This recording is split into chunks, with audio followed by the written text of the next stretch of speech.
এখন যে ঘটনাটি আপনাদের সাথে শেয়ার করতে যাচ্ছি, এই ঘটনাটি সৌমিত্র রায় সংগ্রহ করেছেন একজন আপুর কাছ থেকে। তার নাম হচ্ছে রাবেয়া রহমান। উনি বর্তমানে সৌদি আরবে রয়েছেন। ঘটনাটি এই রাবেয়া আপুর নিজের সাথে ঘটে যাওয়া একটি ঘটনা। ঘটনার সময়কাল 2007 কি 8 সালের দিকে হবে। রাবেয়া আপু উনি ওনার পরিবারের সাথে ঢাকাতে থাকতেন। স্কুলের ছুটিতে ওনারা পরিবার সহ নানা বাড়িতে বেড়াতে গিয়েছিলেন, মানে রাবেয়া আপুর নানা বাড়িতে। ওনার নানার বাড়ি ফরিদপুরের কোতোয়ালি থানার টেপাখোলা তেলের পাম্প স্লুইস গেটে। তো উনি তো তখন অনেক ছোট, বয়স তো খুব বেশি না, 11-12 বছর আর কি। তো ওনার ওই সময় বেশ বড় বড় চুল ছিল। তো ওনার নানা বাড়ি যে গ্রামে আর কি, ওখানে একটা বাঁশঝাড় ছিল ওনার নানা বাড়ির কাছেই আর কি। ওই বাঁশঝাড়ের ওখানে নাকি মৃত বাচ্চাদের কবর দেওয়া হতো। তার মানে হচ্ছে ওই যেই কবরস্থানটা, ওটা শিশুদের কবরস্থান। তো উনি তো ছোট, অত কিছু তো বোঝেন না, আর এসব জায়গায় যে কোনো ভয় থাকতে পারে এসব বিষয় নিয়ে তো ধারণা ছিল না ওনার। তো একদিন বিকালবেলা উনি বাড়ি থেকে চাল ভাজা, মানে ওই দিন বিকালে ওনার নানি চাল ভাজা করেছিলেন আর কি, ওই চাল ভাজা হাতে নিয়ে চিবুতে চিবুতে ওই বাঁশঝাড়ের ওই দিকটাতে আসেন এবং একটা জায়গায় গিয়ে বসেন। তো উনি ওই সময় একা ছিলেন। উনি ওখানে বসে বসে চাল ভাজা চিবাচ্ছেন, আর ওনার চুলগুলো কিন্তু ছাড়া ছিল। ওই মুহূর্তে উনি কিন্তু একদম সুস্থ স্বাভাবিক। আর যেহেতু উনি ছুটিতে গিয়েছেন নানা বাড়ি বেড়াতে, ওনার মনেও বেশ আনন্দ। এখানে আশেপাশে তেমন কোনো বন্ধু বান্ধব নাই তো, আর বাসার খুব কাছে, এই জন্য একাই এসেছিলেন। আশেপাশে কোনো বন্ধু বান্ধব উনি পান নাই ওই মুহূর্তে আর কি। তো উনি বসে বসে ওই যে চাল ভাজা চাবাচ্ছেন আর তাকিয়ে দেখছেন আশেপাশের দৃশ্য। খুব চমৎকার দৃশ্য ছিল আশেপাশে। তো হঠাৎ করে ওনার কাছে মনে হলো ওনার শরীরের পাশ দিয়ে গরম বাতাসের মতো কিছু একটা দ্রুত বেগে চলে গেল। উনি তখন কিছু দেখতে পান নাই, কিন্তু অদৃশ্য কোনো কিছুর উপস্থিতি উনি কিন্তু ঠিকই বুঝতে পারলেন। উনি দিব্যি বসে বসে চাল ভাজা খেয়েই যাচ্ছেন, কিন্তু এই ঘটনাটি ঘটার পর মুহূর্ত থেকেই ওনার মধ্যে এক ধরনের অস্বস্তি এবং অসুস্থতা অনুভব করতে থাকেন। ওনার অস্থির লাগা শুরু করে, মাথা ব্যথা শুরু হয়। উনি ওই অবস্থায় দ্রুত বাড়িতে চলে আসেন এবং সবাইকে বলেন যে ওনার সাথে ওই মুহূর্তে কি ঘটেছে। তো বাড়ির সবাই ওনাকে বকাবকি করে, এখন সন্ধ্যা হয়ে যাচ্ছে, তুমি ওইখানে চুল খোলা অবস্থায় চাল ভাজা খেতে খেতে গেছো, আর ওই জায়গাটা তো ভালো না, অনেকেই তো এর আগে ওই জায়গায় অনেক কিছু দেখে ভয় পেয়েছে।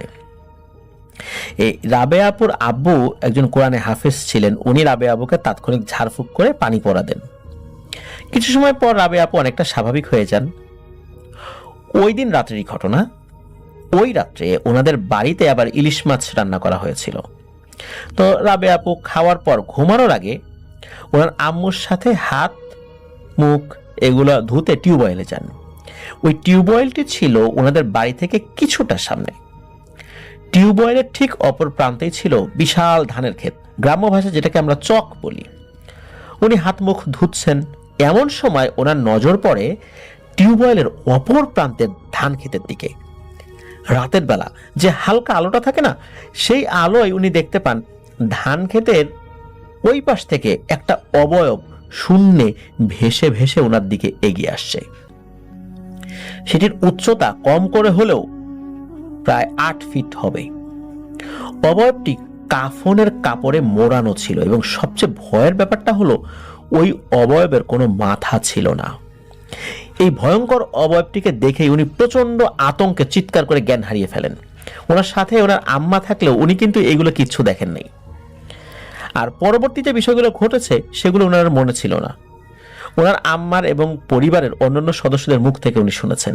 ওনার আম্মু তো চিৎকার শুনে, যেটা উনি শুনেছেন, ওনার মেয়ে তো কাছেই ছিল, তবে কাছে ছিল বলতে সামান্য একটু দূরত্বে ছিল আর কি, সামান্য। উনি দৌড়ে কাছে এসে তাকে ধরে ফেলেন। ওনার আম্মু আবার চিৎকার চেঁচামেচি শুরু করেন। বাড়ির সকলে এসে ওখানে উপস্থিত হয়। তখন এই রাবেয়া আপুকে ধরাধরি করে বাড়ির ভেতরে নিয়ে যাওয়া হয়।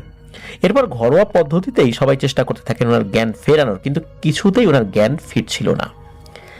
এই সময়ে ওনাদের গ্রামের পাশের এলাকায় একজন ভালো কবিরাজ ছিলেন। যেহেতু ওনার কোনোভাবে জ্ঞান ফিরছিল না এবং দুপুরে উনি মানে সন্ধ্যায় একবার তো ভয় পেয়েছিলেন, এটাও যখন আশেপাশের লোকজন জেনেছে, তাই পাড়া প্রতিবেশী এবং উপস্থিত সবাই পরামর্শ দেন যে ওই কবিরাজের কাছে নিয়ে যেতে। তখন ওই রাত্রেই ওই কবিরাজের কাছে তাকে নিয়ে যাওয়া হয়। কবিরাজ তার নির্দিষ্ট পদ্ধতি শুরু করতেই, মানে তার যেই রিচুয়াল আছে সেগুলো শুরু করতেই রাবেয়া আপুর জ্ঞান আস্তে আস্তে ফেরত আসে। উনি নড়াচড়া শুরু করেন। তখন রাবেয়া আপু সবাইকে খুলে বলেন যে উনি কি দেখেছিলেন, বিশেষ করে ধান ক্ষেতের ওই জায়গাটাতে যে জিনিসটা দেখেছিলেন, এটা তো উনি অজ্ঞান হওয়ার আগে কাউকে বলতে পারেন নাই। কবিরাজ সব কথা শুনে বলেন যে রাবেয়া আপু যেই জিনিসটাকে দেখেছেন সেটা কোনো ভালো কিছু না, এটা খারাপ কিছু এবং খুব শক্তিশালীও বটে। উনি প্রাথমিকভাবে কিছু তদবির দেন, কিন্তু পরামর্শ দেন যে পরবর্তীতে আরো অভিজ্ঞ কারো কাছে রাবেয়া আপুকে নিয়ে যেতে। যাই হোক, এসবের মাঝে ওনার স্কুল খোলার সময় হয়ে গিয়েছিল। আর এই ধরনের ঘটনা ঘটার পর খুব দ্রুত ওনার পরিবার ওনাকে নিয়ে ঢাকাতে চলে আসেন। ঢাকাতে আসার পর ওনার সাথে আর কোনো ঘটনা ঘটে না। আস্তে আস্তে লেখাপড়ার মধ্যে ডুবে যান, এসব ঘটনা ভুলেও যেতে থাকেন। এরপর পার হয়ে যায় কয়েকটি বছর। 2009 কি 10 সালের ঘটনা। উনি আবার স্কুলের বন্ধে নানা বাড়িতে পরিবারের সাথে বেড়াতে যান। অনেকদিন পর যাওয়াতে 1.5-2 বছর আগে ওনার সাথে কি ঘটেছিল সেগুলার ওনার তেমন একটা খেয়াল ছিল না। সেইবার ওনার ছুটি বেশ ভালোই কাটছিল। সন্ধ্যার আগে দিয়ে উনি খেলতে খেলতে আনমনেই ওই বাসাটার কাছে আবার চলে যান, যেখানে উনি 1.5-2 বছর আগে সর্বপ্রথম একটি গরম বাতাস অনুভব করেছিলেন। আর তারপরে উনি অসুস্থতা অনুভব করেছিলেন। আর ঠিক তখন হঠাৎ করে একটি ভয়ানক ঘটনা ঘটতে শুরু করে। অদৃশ্য কেউ ওনাকে শূন্যে তুলে আছাড় মারে, মাটিতে পড়ে যাওয়ার পর আবার তাকে তুলে আছাড় মারে। এইভাবে কয়েকবার খুব বাজেভাবে তাকে আছাড় মারে। ভাগ্য ভালো ওই জায়গাটা থেকে কিছুটা দূরে রাবেয়া আপুর বড় ভাই তার কয়েকজন বন্ধুর সাথে গল্প করছিলেন। ধস্তাধস্তির আওয়াজ শুনে ওই জায়গার দিকে তাকাতেই ওনারা দেখেন যে ওই রাবেয়া আপুকে অদৃশ্য কিছু একটা শূন্যে তুলে ফেলছে, আবার মাটিতে আছড়ে ফেলছে, আবার তুলছে, আবার আছড়ে ফেলছে। এই দৃশ্য দেখার পর ওনারা তো দ্রুত সেখানে ছুটে আসেন এবং রাবেয়া আপুকে ধরে ফেলেন। রাবেয়া আপু তখন অনেকটাই সেন্সলেস অবস্থায় ছিলেন। তো তাকে ওখানে ধরে রাখার চেষ্টা করা হচ্ছিল, কিন্তু মনে হচ্ছে যে কেউ একজন ওদের হাত থেকে রাবেয়া আপুকে ছুটিয়ে নিয়ে আবার শূন্যে তুলে আছাড় মারার চেষ্টা করছে। অনেক কষ্টে তাকে ধরে রাখা হয় এবং তাদের রাতে বাড়ির দিকে নিয়ে আসা হয়। তখন সবার পরামর্শে ওনাকে একজন প্রসিদ্ধ ফকিরের কাছে নিয়ে যাওয়া হয়। ওইখানে একটা জায়গা আছে, এটাকে মাইটা গোরস্থান বলে। ওই মাইটা গোরস্থানের কাছে একজন প্রসিদ্ধ ফকির থাকতেন, তার কাছে নিয়ে যাওয়া হয়। সেই ফকির তার মতো করে রুকিয়া করতে শুরু করেন। আর ওই সময় রাবেয়া আপু নাকি নারী পুরুষ মিশ্রিত ভারী কণ্ঠে অদ্ভুত সব কথা বলতে শুরু করেন। এরপর দীর্ঘ সময় ধরে ওই ফকির তার রিচুয়াল করেন এবং এক পর্যায়ে রাবেয়া আপু স্বাভাবিক হন। ফকিরের বক্তব্য থেকে ধারণা পাওয়া যায় যে ওই ঘটনার 1.5 বছর আগে বাসারের যেই জায়গাটিতে রাবেয়া আপুর শরীরে গরম বাতাসের মতো লেগেছিল, ওখানে খুব খারাপ একটা জিনিস থাকে। ওই দিন তো সন্ধ্যাবেলায় রাবেয়া আপু চুল ছেড়ে রাখায় আর চাল ভাজা নিয়ে সেদিক দিয়ে যাওয়ার কারণে সেই খারাপ জিনিসই রাবেয়া আপুর দিকে বদনজর দিয়েছিল আর ওনার পিছনে লেগে গিয়েছিল। পরবর্তীতে ওনারা যখন ঢাকাতে চলে আসেন, ঢাকাতেও তাকে ক্ষতি করার চেষ্টা করেছিল জিনিসটা, কিন্তু সে বাগে আনতে পারে নাই রাবেয়া আপুকে বিভিন্ন পারিপার্শ্বিক অবস্থার কারণে। তবে সবচাইতে অবাক করা বিষয় হলো এই ঘটনাটি ঘটলো ওনাকে যে বারবার ফেলে দিচ্ছিল, ওনার শরীরে কিন্তু তেমন কোনো ক্ষত চিহ্ন ছিল না। হাতের এবং পায়ের কয়েকটা জায়গায় হালকাভাবে ছুলে গিয়েছিল, কিন্তু এছাড়া ওনার আর কোনো সমস্যা হয়নি। অথচ যেভাবে শূন্যে তুলে ওনাকে মাটির দিকে ছুঁড়ে ফেলা হয়েছিল, এইভাবে যদি কাউকে একটা আছাড় মারা যায়, তার হাত পা মেরুদণ্ড বা কোমরের হাড় ভেঙে গুঁড়ো গুঁড়ো হয়ে যাবে। অথচ উনি নাকি তেমন কোনো ব্যথাই পাননি। উনি বলেন যে না, আমি তো তেমন কোনো ব্যথা পাইনি, তবে শূন্য যখন তুলে ধরে এবং ফেলে দেয় তখন মনে হয়েছিল শক্ত একটা হাত ওনাকে ধরেছে, কিন্তু মাটিতে পড়ার পর উনি তেমন কোনো ব্যথা পাননি। এটাই একটা অবাক করা বিষয়। আর ওই ফকিরের চিকিৎসায় উনি ধীরে ধীরে আল্লাহর রহমতে স্বাভাবিক হয়ে ওঠেন। আর ওই ফকির ওনাকে বেশ কিছু আমল শিখিয়ে দিয়েছিলেন। উনি দীর্ঘদিন ধরে সেই আমলগুলো অনুশীলন করেছিলেন। এরপর বিভিন্ন ঘটনা প্রবাহের মাধ্যমে ওনার জীবনে নতুন মোড় আসে। উনি সৌদি আরবে চলে যান। সৌদি আরবে যাওয়ার পর ওনার সাথে ওই ঘটনা সম্পর্কিত তেমন কিছু ঘটেনি বলে আমাদেরকে জানিয়েছেন। প্রিয় লিসেনার্স, এখন আপনাদের সামনে দারুণ একটি ঘটনা শেয়ার করতে যাচ্ছি। আর এই ঘটনাটি আমাদেরকে যিনি পাঠিয়েছেন তার নাম মোহাম্মদ কাউসার আল হাবিব। ওনার বাড়ি নাটোরের সিংড়া উপজেলাতে। উনি মূলত বাংলাদেশের একটি স্বনামধন্য টেলিকমিউনিকেশন কোম্পানিতে চাকরি করছেন। চাকরির সুবাদে দেশের বিভিন্ন জায়গায় কিন্তু উনি গিয়েছেন। আর যেই ঘটনাটি আমাদেরকে পাঠিয়েছেন খুব বেশি দিন আগে না, 2022 সালের বর্ষার সময়কার ঘটনা। ঘটনাটির স্থান পার্বত্য চট্টগ্রামের অগ্নিছড়া নামক একটি জায়গার। আর মূলত যার সাথে ঘটনাটি ঘটে তার নাম মোহাম্মদ মামুন মিয়া। উনি মূলত জেনারেটর এক্সপার্ট ছিলেন। সাধারণত টাওয়ারগুলো যেগুলো পার্বত্য এলাকায়, ওখানে তো দেখা যাচ্ছে টাওয়ারে বিদ্যুৎ সংযোগগুলো খুব কম আছে দুর্গম এলাকাগুলোতে, সেখানে কিন্তু জেনারেটরে টাওয়ারগুলো চালাতে হয়। আবার যেগুলোতে বিদ্যুৎ সংযোগ রয়েছে, যদি কোনো কারণে লোডশেডিং হয় তখনও কিন্তু জেনারেটরে টাওয়ারটা চালাতে হয়। তো টাওয়ারে যখন লোডশেডিং বা অন্য কোনো কারণে বিদ্যুৎ থাকে না, সে সময় টাওয়ারে থাকা ব্যাকআপ জেনারেটরের সাহায্যে কিন্তু বিদ্যুৎ সরবরাহ করা হয়, যা বিদ্যুৎ চলে যাওয়ার একটা নির্দিষ্ট সময় পর নিজে থেকে স্টার্ট হয় এবং বিদ্যুৎ আসার পর আবার নিজে থেকে বন্ধও হয়ে যায়। এই যে মামুন ভাই মূলত এই জেনারেটরগুলো মেইনটেনেন্সের কাজগুলো করতেন। ঘটনা যেদিন ঘটে সেদিন সকাল থেকে অনেক বৃষ্টি হচ্ছিল। আর পাহাড়ি ওইসব জায়গায় লোডশেডিং এর পরিমাণ কিন্তু অনেক বেশি থাকে, যার কারণে নির্দিষ্ট সময় পর জেনারেটর চালু না হলে ওই অঞ্চলের মানুষ পুরোপুরি মোবাইল নেটওয়ার্ক থেকে বিচ্ছিন্ন হয়ে যায়। তো সেদিন ঠিক এমনটাই হচ্ছিল। দীর্ঘ সময় বিদ্যুৎ না থাকার পরেও যখন জেনারেটর চালু হয়নি, তখন ইমার্জেন্সি ভাবে তাকে যেতে বলা হলো অফিস থেকে। উনি সন্ধ্যার কিছু আগে রওনা হন এবং ঘন্টাখানেক পর সেখানে পৌঁছেও যান। তখনও গুড়ি গুড়ি বৃষ্টি হচ্ছিল। টাওয়ারটির অবস্থান একটি পাহাড়ের উপরে। গাড়ি নিয়ে ওখানে কোনোভাবে যাওয়া সম্ভব নয়। গাড়ি থেকে নেমে পায়ে হেঁটে 20 থেকে 25 মিনিট হাঁটলে তারপর ওখানে পৌঁছানো যায়। তো উনি পৌঁছানোর পর ওনার কাজ শুরু করেন। প্রায় 3 ঘন্টা যাবৎ কাজ করেই যাচ্ছিলেন। উনি পৌঁছানোর কিছুক্ষণ পরেই বিদ্যুৎ আসে, আবার কিছু সময় বিদ্যুৎ থাকার পর চলেও যায়। উনি তো কাজ করেই চলছেন। রাত তখন 10টার মতো বাজে। হঠাৎ অফিস থেকে এই কাউসার আল হাবিব ভাইকে বলা হলো যে ইমার্জেন্সি ভাবে মামুন ভাইয়ের সাথে যোগাযোগ করতে। ওই সাইটটি টোটালি ডাউন হয়ে যাওয়ার ফলে ওই দিকের অনেক অংশ জুড়ে মোবাইল নেটওয়ার্ক সম্পূর্ণরূপে বিচ্ছিন্ন হয়ে যায়। এদিকে মামুন ভাইকেও কোনোভাবে ফোন দিয়ে পাওয়া যাচ্ছিল না। কি হয়েছে, বিপদ আপদ হলো না তো? তো এগুলো দেখার জন্য জরুরিভাবে এই কাউসার আল হাবিব ভাই সহ ওনার আরো 2 জন কলিগ এবং ওনাদের একজন ড্রাইভার, এই কয়জন মিলে গাড়ি নিয়ে রওনা হন। তখনও কিন্তু বৃষ্টি পড়েই যাচ্ছে। পাহাড়ি এলাকায় কিন্তু বৃষ্টি হওয়া মানে এই রাস্তাগুলো খুবই বিপজ্জনক হয়ে যাওয়া। যে কোনো সময় মাটির ধস এই রাস্তার উপর পড়ে যেতে পারে। তো কিছু সময় পর ওনারা ওই জায়গাটার কাছাকাছি চলেও আসেন। তো গাড়ি ওখানে রেখে ওনার একজন কলিগ এবং ড্রাইভার, ওনারা 2 জন গাড়িতে থাকেন গাড়ি পাহারা দেওয়ার জন্য, আর উনি এবং ওনার একজন কলিগকে নিয়ে উপরের দিকে উঠতে থাকেন।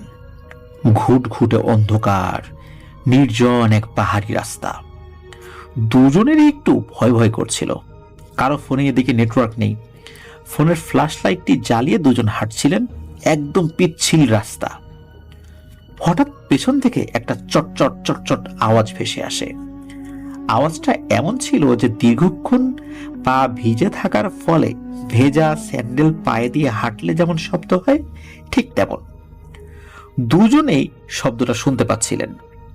তো উনি একটু ভয় ভয় নিয়ে পেছন দিকে তাকান, কিন্তু তেমন কিছুই দেখতে পান না।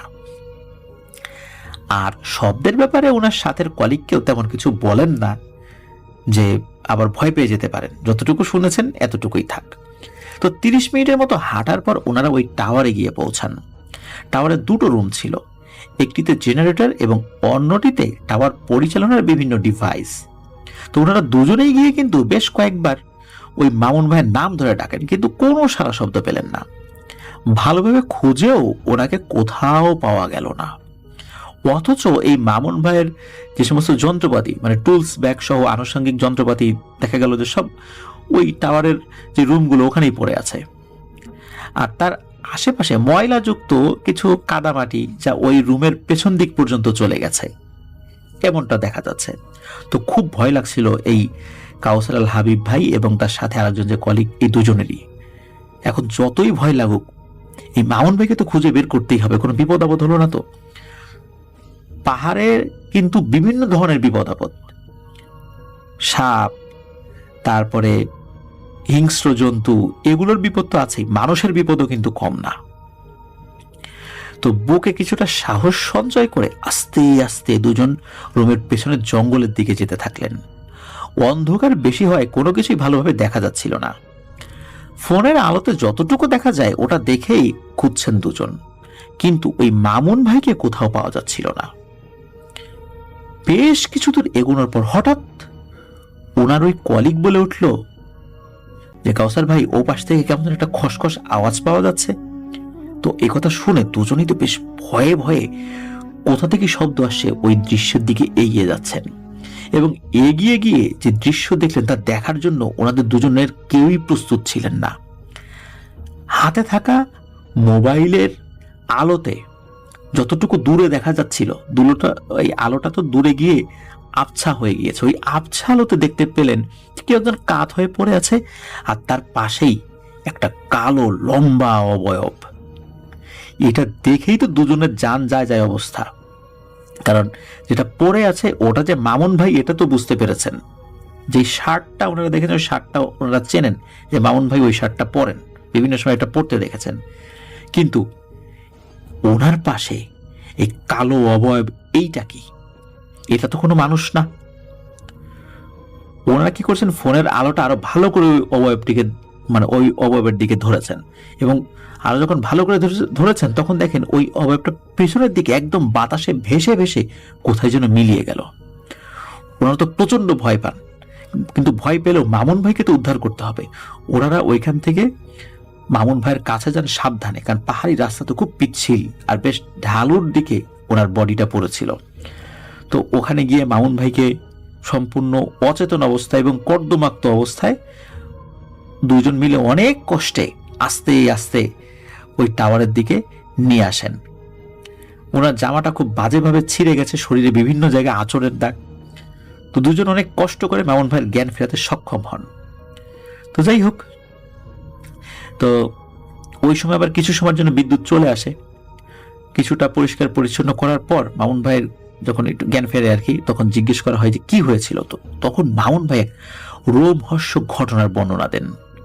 তো মামুন ভাই বলেন যে উনি কাজ করছিলেন খুব মনোযোগ দিয়ে, অনেকক্ষণ কাজ করার পর ওনার কিছুটা ক্ষুধা লাগে।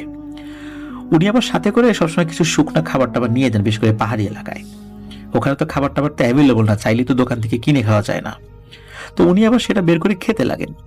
হঠাৎ করে তার সামনে একটি কালো, বেশ স্বাভাবিক আকৃতি থেকে একটু বড় বিড়াল চলে আসে। তো উনি চিন্তা করেন কি ব্যাপারে, এত রাতে তো এই জায়গায় বিড়াল আসার কথা না, সমতল ভূমি হলে তো একটা মানা যেত, পাহাড়ের এত উপরে এই আপদ আবার কোত্থেকে আসলো। তারপরে ভাবলেন যে হতেও পারে পাহাড়ি কোনো বিড়াল আসছে হয়তো বা কোনোভাবে। তো উনি বিড়ালের দিক থেকে মনোযোগ সরিয়ে আবার খাওয়া শুরু করলেন। বিড়ালটা প্রথম দিকে কোনো শব্দ না করে চুপচাপ দাঁড়িয়ে তার দিকে তাকিয়েছিল। এর কিছুক্ষণ পর ওটা অস্বাভাবিকভাবে ডাকাডাকি শুরু করে, যেটা ওনার কাছে খুবই বিরক্ত লাগছিল। তো উনি ভাবলেন হয়তো বিড়ালটার ক্ষুধা লেগেছে, এই জন্য এমন করছে। তো উনি ওনার খাবার থেকে কিছুটা খাবার বিড়ালের দিকে ছুঁড়ে মারেন, কিন্তু বিড়ালটা কোনোভাবেই সেটা খায় না। খাবার না খেয়ে ডাকাডাকি করেই যাচ্ছে তো করেই যাচ্ছে। এইবার মামুন ভাই বেশ চটে যান, ভাবলেন এই বেটারে খেতে দিলাম, খেলো না, আবার অত্যাচারও করছে। তো উনি মুখ দিয়ে হুস হুস আওয়াজ করলেন যেন ওই জিনিসটা চলে যায়, কিন্তু ওই বিড়ালটা ওখান থেকে সরছিলই না। তো উনি বিড়াল থেকে মনোযোগ সরিয়ে আবারও কাজ শুরু করলেন। বিড়ালটা কি করে এবার তার চতুর্দিকে ঘুরতে থাকে এবং খুব বিশ্রীভাবে ডাকাটাকি করেই যাচ্ছে, মানে উনি কোনোভাবেই ওনার কাজে মনোযোগ দিতে পারছেন না। তো উনি কিন্তু অনেক শান্ত স্বভাবের একজন মানুষ, এই মামুন ভাই কোনোভাবেই রাগ করতেন না, করতেন এত সহজে না। কিন্তু বিড়ালটির এমন কর্মকাণ্ডে নাকি উনি খুবই রেগে যান। এক পর্যায়ে উনি রাগ কন্ট্রোল করতে না পেরে তার টুলস থেকে একটা হাতুড়ি বের করে সজোরে বিড়ালটার দিকে ছুঁড়ে মারেন। তা সোজা বিড়ালটার গায়ে লাগে। বিড়ালটা রাগে গোংরাতে গোংরাতে তার চতুর্দিকে আবারও ঘুরতে থাকে। উনি এবার আরো বেশি ক্ষিপ্ত হয়ে সেখানে থাকা একটি লাঠি নিয়ে বিড়ালটিকে তাড়া করেন। বিড়ালটা সোজা পিছনে জঙ্গলের দিকে দৌড় দেয়। উনিও ওনার মোবাইলের ফ্ল্যাশ লাইট জ্বালিয়ে বিড়ালটার পেছন পেছন যান, যে বেটা এত বড় ফাজিল তুই, তোকে খাবার দিলাম খেলি না, আবার আমাকে বিরক্ত করছিস, তোকে আগে এই এলাকা ছাড়া করে নি। এই চিন্তা করে উনি বিড়ালের পিছন পিছন যাচ্ছেন। তো জঙ্গলের ভিতর কিছুটা যাওয়ার পর উনি তো আর বিড়ালটাকে দেখতে পান না, তো ওটা চলে গেছে এইভাবে। যেই না উনি পেছন দিকে ঘুরেছেন তখন সজোরে ওনার মুখে একটা থাপ্পড় এসে লাগে তার গালে। উনি এক থাপ্পড়ে কিছুটা দূরে সরে গিয়ে মুখ থুবড়ে পড়ে যান। মুখ থুবড়ে যখন পড়ে গিয়েছেন, মাথাটা যখন উঁচু করেছেন, তখন দেখেন ওনার ঠিক সামনে ওই বিড়ালটা দাঁড়িয়ে আছে। কিন্তু এই বিড়ালটা 4 পায়ে দাঁড়িয়ে নাই, এই বিড়ালটা 2 পায়ে ঠিক মানুষের মতো দাঁড়িয়ে আছে। এবং আগের আকৃতিতেও সে নাই, আকারে এখন বেশ লম্বা হয়ে গেছে। আর এই বিড়ালের চোখটা আগুনের মতো জ্বলছে। এটা দেখার সাথে সাথে উনি আর কি সরে যাবেন ওইখান থেকে, বিড়ালটি তার উপর আক্রমণ করে বসে। এই বিড়ালের সাথে তার ধস্তাধস্তি শুরু হয়ে যায়। একটা পর্যায়ে উনি ওই বিড়ালের সাথে পেরে ওঠেন না, ওই বিড়ালটি তার উপর উঠে বসে এবং সজোরে তাকে আঁচড় দিতে থাকে। একটা পর্যায়ে উনি সেন্সলেস হয়ে যান। এরপর ওনার কিছু মনে নাই। আর জ্ঞান ফেরার পর উনি তো এই যে কাউসার আল হাবিব ভাই এবং ওনার আরেকজন কলিগকে দেখতে পান। আর পরের ঘটনা কি হয়েছে সেটা তো উনি এই দুইজনের কাছ থেকে জেনেছেন, মানে এই যে মামুন ভাই জেনেছেন। তো যাই হোক, কাজ শেষ করে ওনাকে নিয়ে ওনার অফিসে চলে আসেন। তার পরের দিন থেকে শুরু হয় তুমুল জ্বর, 104-5 এরকম জ্বর ছিল। টানা 3 দিন উনি জ্বরে নাজেহাল অবস্থায়। অনেক ওষুধ খাওয়ানোর পরও যখন তার জ্বর কম ছিল না, তখন অফিসের পাশের মসজিদ থেকে ইমাম সাহেবকে ডেকে আনা হয়। ওনাকে সব ঘটনা খুলে বলা হয়। উনি সব শুনে তাকে ঝাড়ফুঁক করেন, পানি পরা দেন এবং বলেন যে ওই সমস্ত জায়গাগুলোতে আসলে মানুষ খুব কম থাকে, তো এই কারণেই বিভিন্ন ধরনের জিন, খারাপ হোক ভালো হোক, সেগুলো দিকে ঘোরাফেরা করে। ওই বিড়ালটা যে স্বাভাবিক কিছু না, এটা পরবর্তীতে বুঝলেও ওটাকে আঘাত করা মোটেও উচিত হয়নি। আর এমনিতেও রাতের বেলা কোনো প্রাণীকে আঘাত করা উচিত না। তো এগুলোই হুজুর বলে দিন এবং বলেন যে আর কোনো সমস্যা হবে না, বিপদ কেটে গেছে আলহামদুলিল্লাহ। তো হুজুরের ঝাড়ফুঁক করার পর দিন থেকেই এই মামুন ভাই সুস্থ হয়ে যান। আর তারপরও কিছুটা অসুস্থ ভাব ছিল, দুর্বল ছিলেন উনি। মোটামুটি সপ্তাহ 2 লেগেছিল ওনার পরিপূর্ণভাবে আগের মতো সুস্থ হয়ে যেতে। তবে পরবর্তীতে নাকি এটা নিয়ে আর কোনো সমস্যা হয়নি। ধন্যবাদ কাউসার আল হাবিব ভাইকে, খুবই ভয়ানক একটি ঘটনা আমাদের সাথে শেয়ার করেছেন। পাহাড়ি ঘটনাগুলো আমরা সাধারণত আমাদের জয় বড়ুয়া ভাইয়ের কাছ থেকে পেয়ে থাকি, অন্যদের কাছ থেকে পাহাড়ি ঘটনা কম পাই। তবে আপনার কাছ থেকে যে পাহাড়ি ঘটনাটা পেলাম আমার কাছে অসাধারণ লেগেছে। আশা করছি লিসেনারদের কাছেও অনেক অনেক ভয়ের শিহরণ জাগিয়েছে ঘটনাটি। ছোট একটা ঘটনা দিয়ে আজকে আমি আমার প্রথম ঘটনা শুরু করতে যাচ্ছি। আমার আপন বড় মামা ঢাকাতে এসেছেন, তিনি কুমিল্লায় থাকেন, আমাদের দেশের বাড়িতে। তো অনেক আগে শুনেছিলাম মামা নাকি অনেক খারাপ কিছু দেখতে পেত। তো আজকে মামাকে যেহেতু সরাসরি পেয়ে গিয়েছি, তো মামাকে আমি জিজ্ঞাসা করেছি, মামা আপনি কখনো খারাপ কিছু কি সামনাসামনি দেখেছেন? এটা আসলে কীরকম দেখতে বা কী হয়েছিল আপনার জীবনে, এরকম একটা ঘটনা বলেন। মামা ছোট একটা ঘটনা বলে, আমি যে এলাকায় থাকি ঢাকার কাঁঠাল বাগানে, সেখানে একটা বাসায় মামা ভাড়া থাকতেন। এটা অনেক আগে, 2001-2 সালের দিকে। তো মামা ছাদে একটা রুম নিয়ে থাকতেন এবং রুমের পাশেই এক রান্নাঘর, আর পুরাটা ছাদ খালি। তো মামার একটা অভ্যাস ছিল, রাতে খাওয়া দাওয়া শেষ করে তিনি ছাদে হাঁটাহাঁটি করতেন। ছাদটা ছিল 6 তলায়। আশেপাশে খুব একটা বাড়ি ঘর ছিল না বললেই চলে, মানে সমপরিমাণ কোনো বিল্ডিং ছিল না। তো মামা এরকম রাত্রে 10:30 কি 11টার দিকে হবে তিনি হাঁটছিল।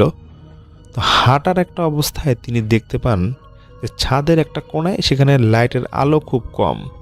দেখে যে একজন মহিলা ঘোমটা দিয়ে বসে আছে, তার পিছনের অংশটা দেখা যাচ্ছে। মামা বেশ সাহসী ছিল, তিনি জিজ্ঞাসা করেন অনেকবার যে আপনি কে, এখানে কি চান? কিছুক্ষণ যখন জিজ্ঞাসা করে তখন উত্তর আসছিল না। মামা খেয়াল করে যে ছাদের তালাটা তো লাগানো, দরজার তালা লাগানো, কারণ তিনি যখন ছাদে থাকেন তখন দরজার তালা লাগিয়ে দিতেন। তিনি বুঝে যান যে খারাপ কিছু হয়তো বা হবে সেখানে। পায়ের কাছে ছোট একটা ইটের টুকরা পান, তখন তিনি মহিলাটার উদ্দেশ্যকে ঢিল মারেন এবং দোয়া দুরুদ পড়তে থাকেন। মামা বলে তিনি দেখেন যে মহিলাটা লাফ দিয়ে ছাদের গ্রিল থেকে লাফ দিয়ে পড়ে গেল। মামা যখন কাছে যেতে লাগবে তখন তিনি হঠাৎ করে একটু ভয় পেয়ে যায় যে আচ্ছা কাছে গেলে যদি আমাকে পিছন থেকে ধাক্কা মারে, তখন তিনি আর কাছে যায় না। তিনি দ্রুত ছাদের তালাটা খুলে, নিচের ফ্লোরে আমার খালা থাকতো, খালাকে এসে বলছে যে আমি এরকম ছাদে খারাপ কিছু একটা দেখছি। পরে ছাদে অনেকেই আসে কিন্তু ছাদে আর কিছু পায় না।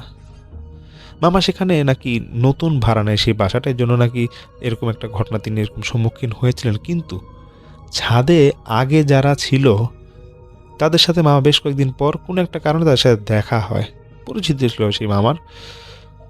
তো তারা নাকি এরকম বলে যে ছাদে থাকা অবস্থায় নাকি তারা এরকম অনেক খারাপ কিছু দেখেছে, কিন্তু কাউকে এরকম কিছু শেয়ার করে না এবং এর জন্য নাকি তারা বাসাটা ছেড়ে দেয়। যাই হোক, এটা একটা ছোট ঘটনা। মামা বলে যে আমি অবাক হয়ে গেলাম যে একটা ঘোমটা পরা মহিলা ছাদের গ্রিল থেকে লাফ দিয়ে নিচে পড়ে গেল, তারপর নিচে আবার কিছুক্ষণ পরে সে কিছুই নেই, সব ঠিকঠাক। তো বন্ধুরা, আমি সামির আনসারি এখন আরেকটি ঘটনায় চলে যাব। এটা আমি শুনেছি এক হুজুরের কাছ থেকে। সেই হুজুর তিনি মাদ্রাসায় ছাত্রদের পড়াতেন এবং তিনি কয়েকদিন আগে আমার আপন ছোট বোনকে এরকম বাসায় এসে আরবি পড়াতেন, এখনও তিনি পড়ান। তো আমি দুদিন আগে ওনাকে কথা প্রসঙ্গে এরকম জিজ্ঞাসা করছিলাম যে জিন জাতি কাউকে তিনি কখনো দেখেছেন কিনা, কারণ তিনি যেহেতু অনেক বছর মাদ্রাসায় পড়েছেন। তো তিনি বলে যে আমাকে এরকম জিন জাতির মধ্যে অনেকেই আছে বড় বড় মাদ্রাসাগুলায় তারা থাকে না যে তা না, যেগুলো বড় মাদ্রাসা সেখানে থাকে, এবং একবার যদি তারা ধরা খেয়ে যায় মানুষদের কাছে তখন নাকি তারা সেখানে আশেপাশে ঘোরাফেরা করে না। তো উনি একটা ঘটনা বলেন যে ওনার বাবার সাথে একটা ঘটনা আছে, যেটা 2020 সালের কদরের রাতে ঢাকার কলাবাগানের কোনো একটা মসজিদে সে আঙ্কেল, মানে সে হুজুর বাবা, সে আঙ্কেল তিনি রাতে নামাজ পড়ছিলেন। তো একটা পর্যায়ে তিনি ভাবেন যে মসজিদের ওয়াশরুমে যাবে এবং অজু করে এসে তাহাজ্জুদের নামাজ শুরু করবে।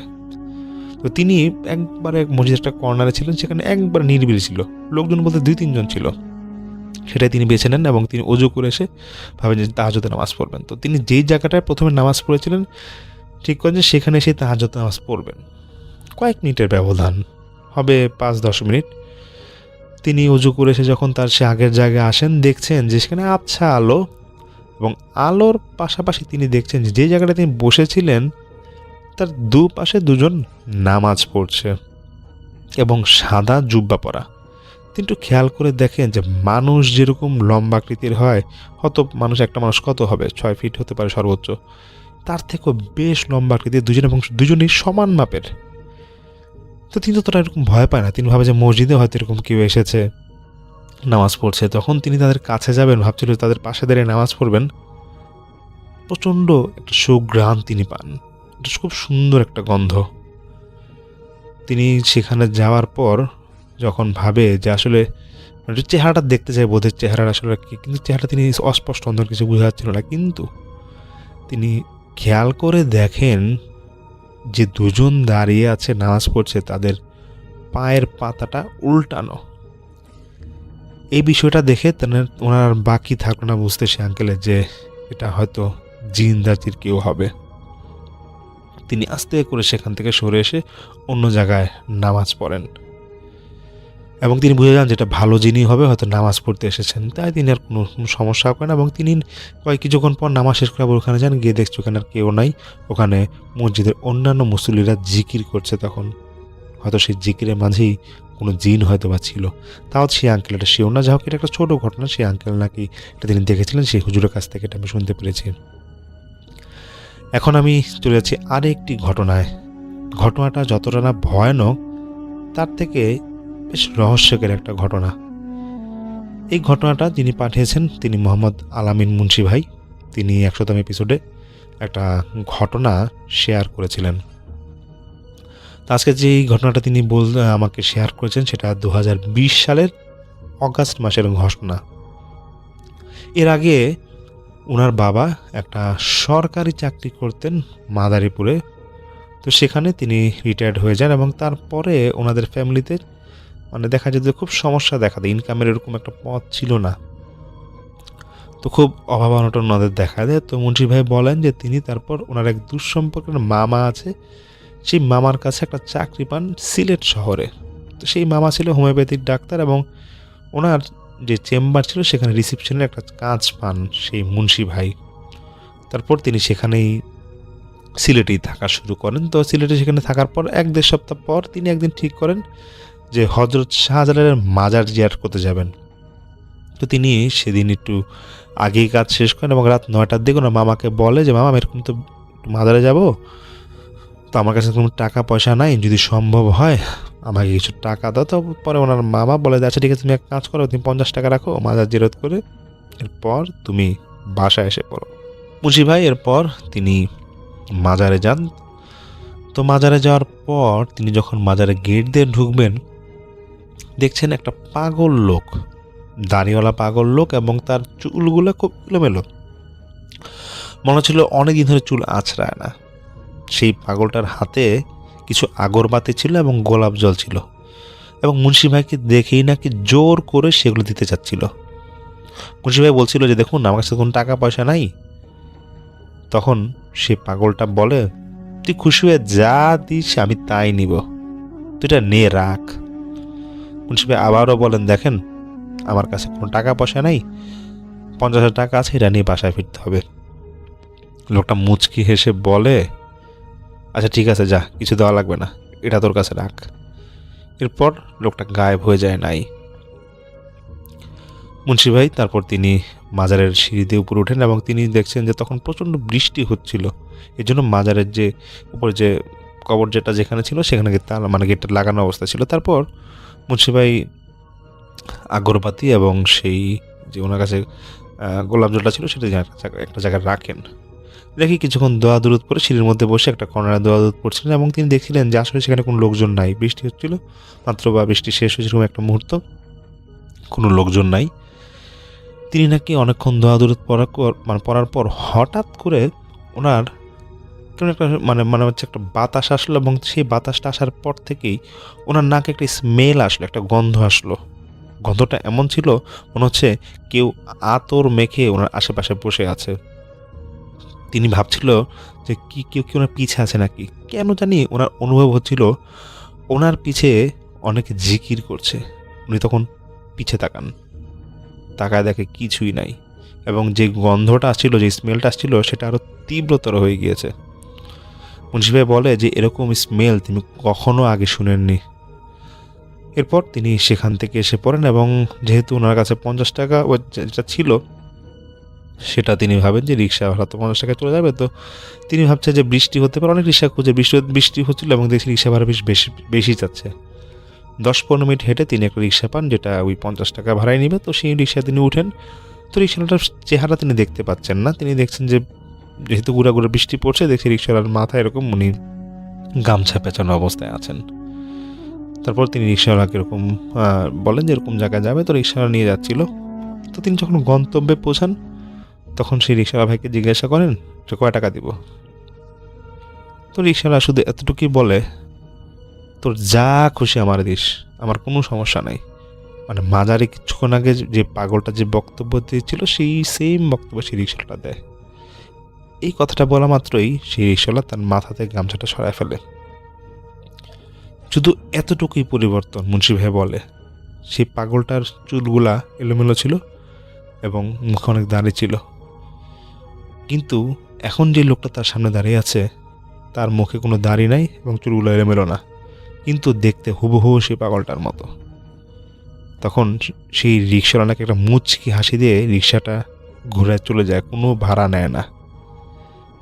ঠিক এই রিক্সাওয়ালাটা চলে যাওয়ার পর স্মেল আবার আগের মতো সেই গন্ধটা তিনি পান, ওনার নাকে গিয়ে লাগে। উনি বুঝে না, উনি ততটা গুরুত্বও দেয় না, শুধু অবাক হন রিক্সাওয়ালা কেন টাকাটা নিল না।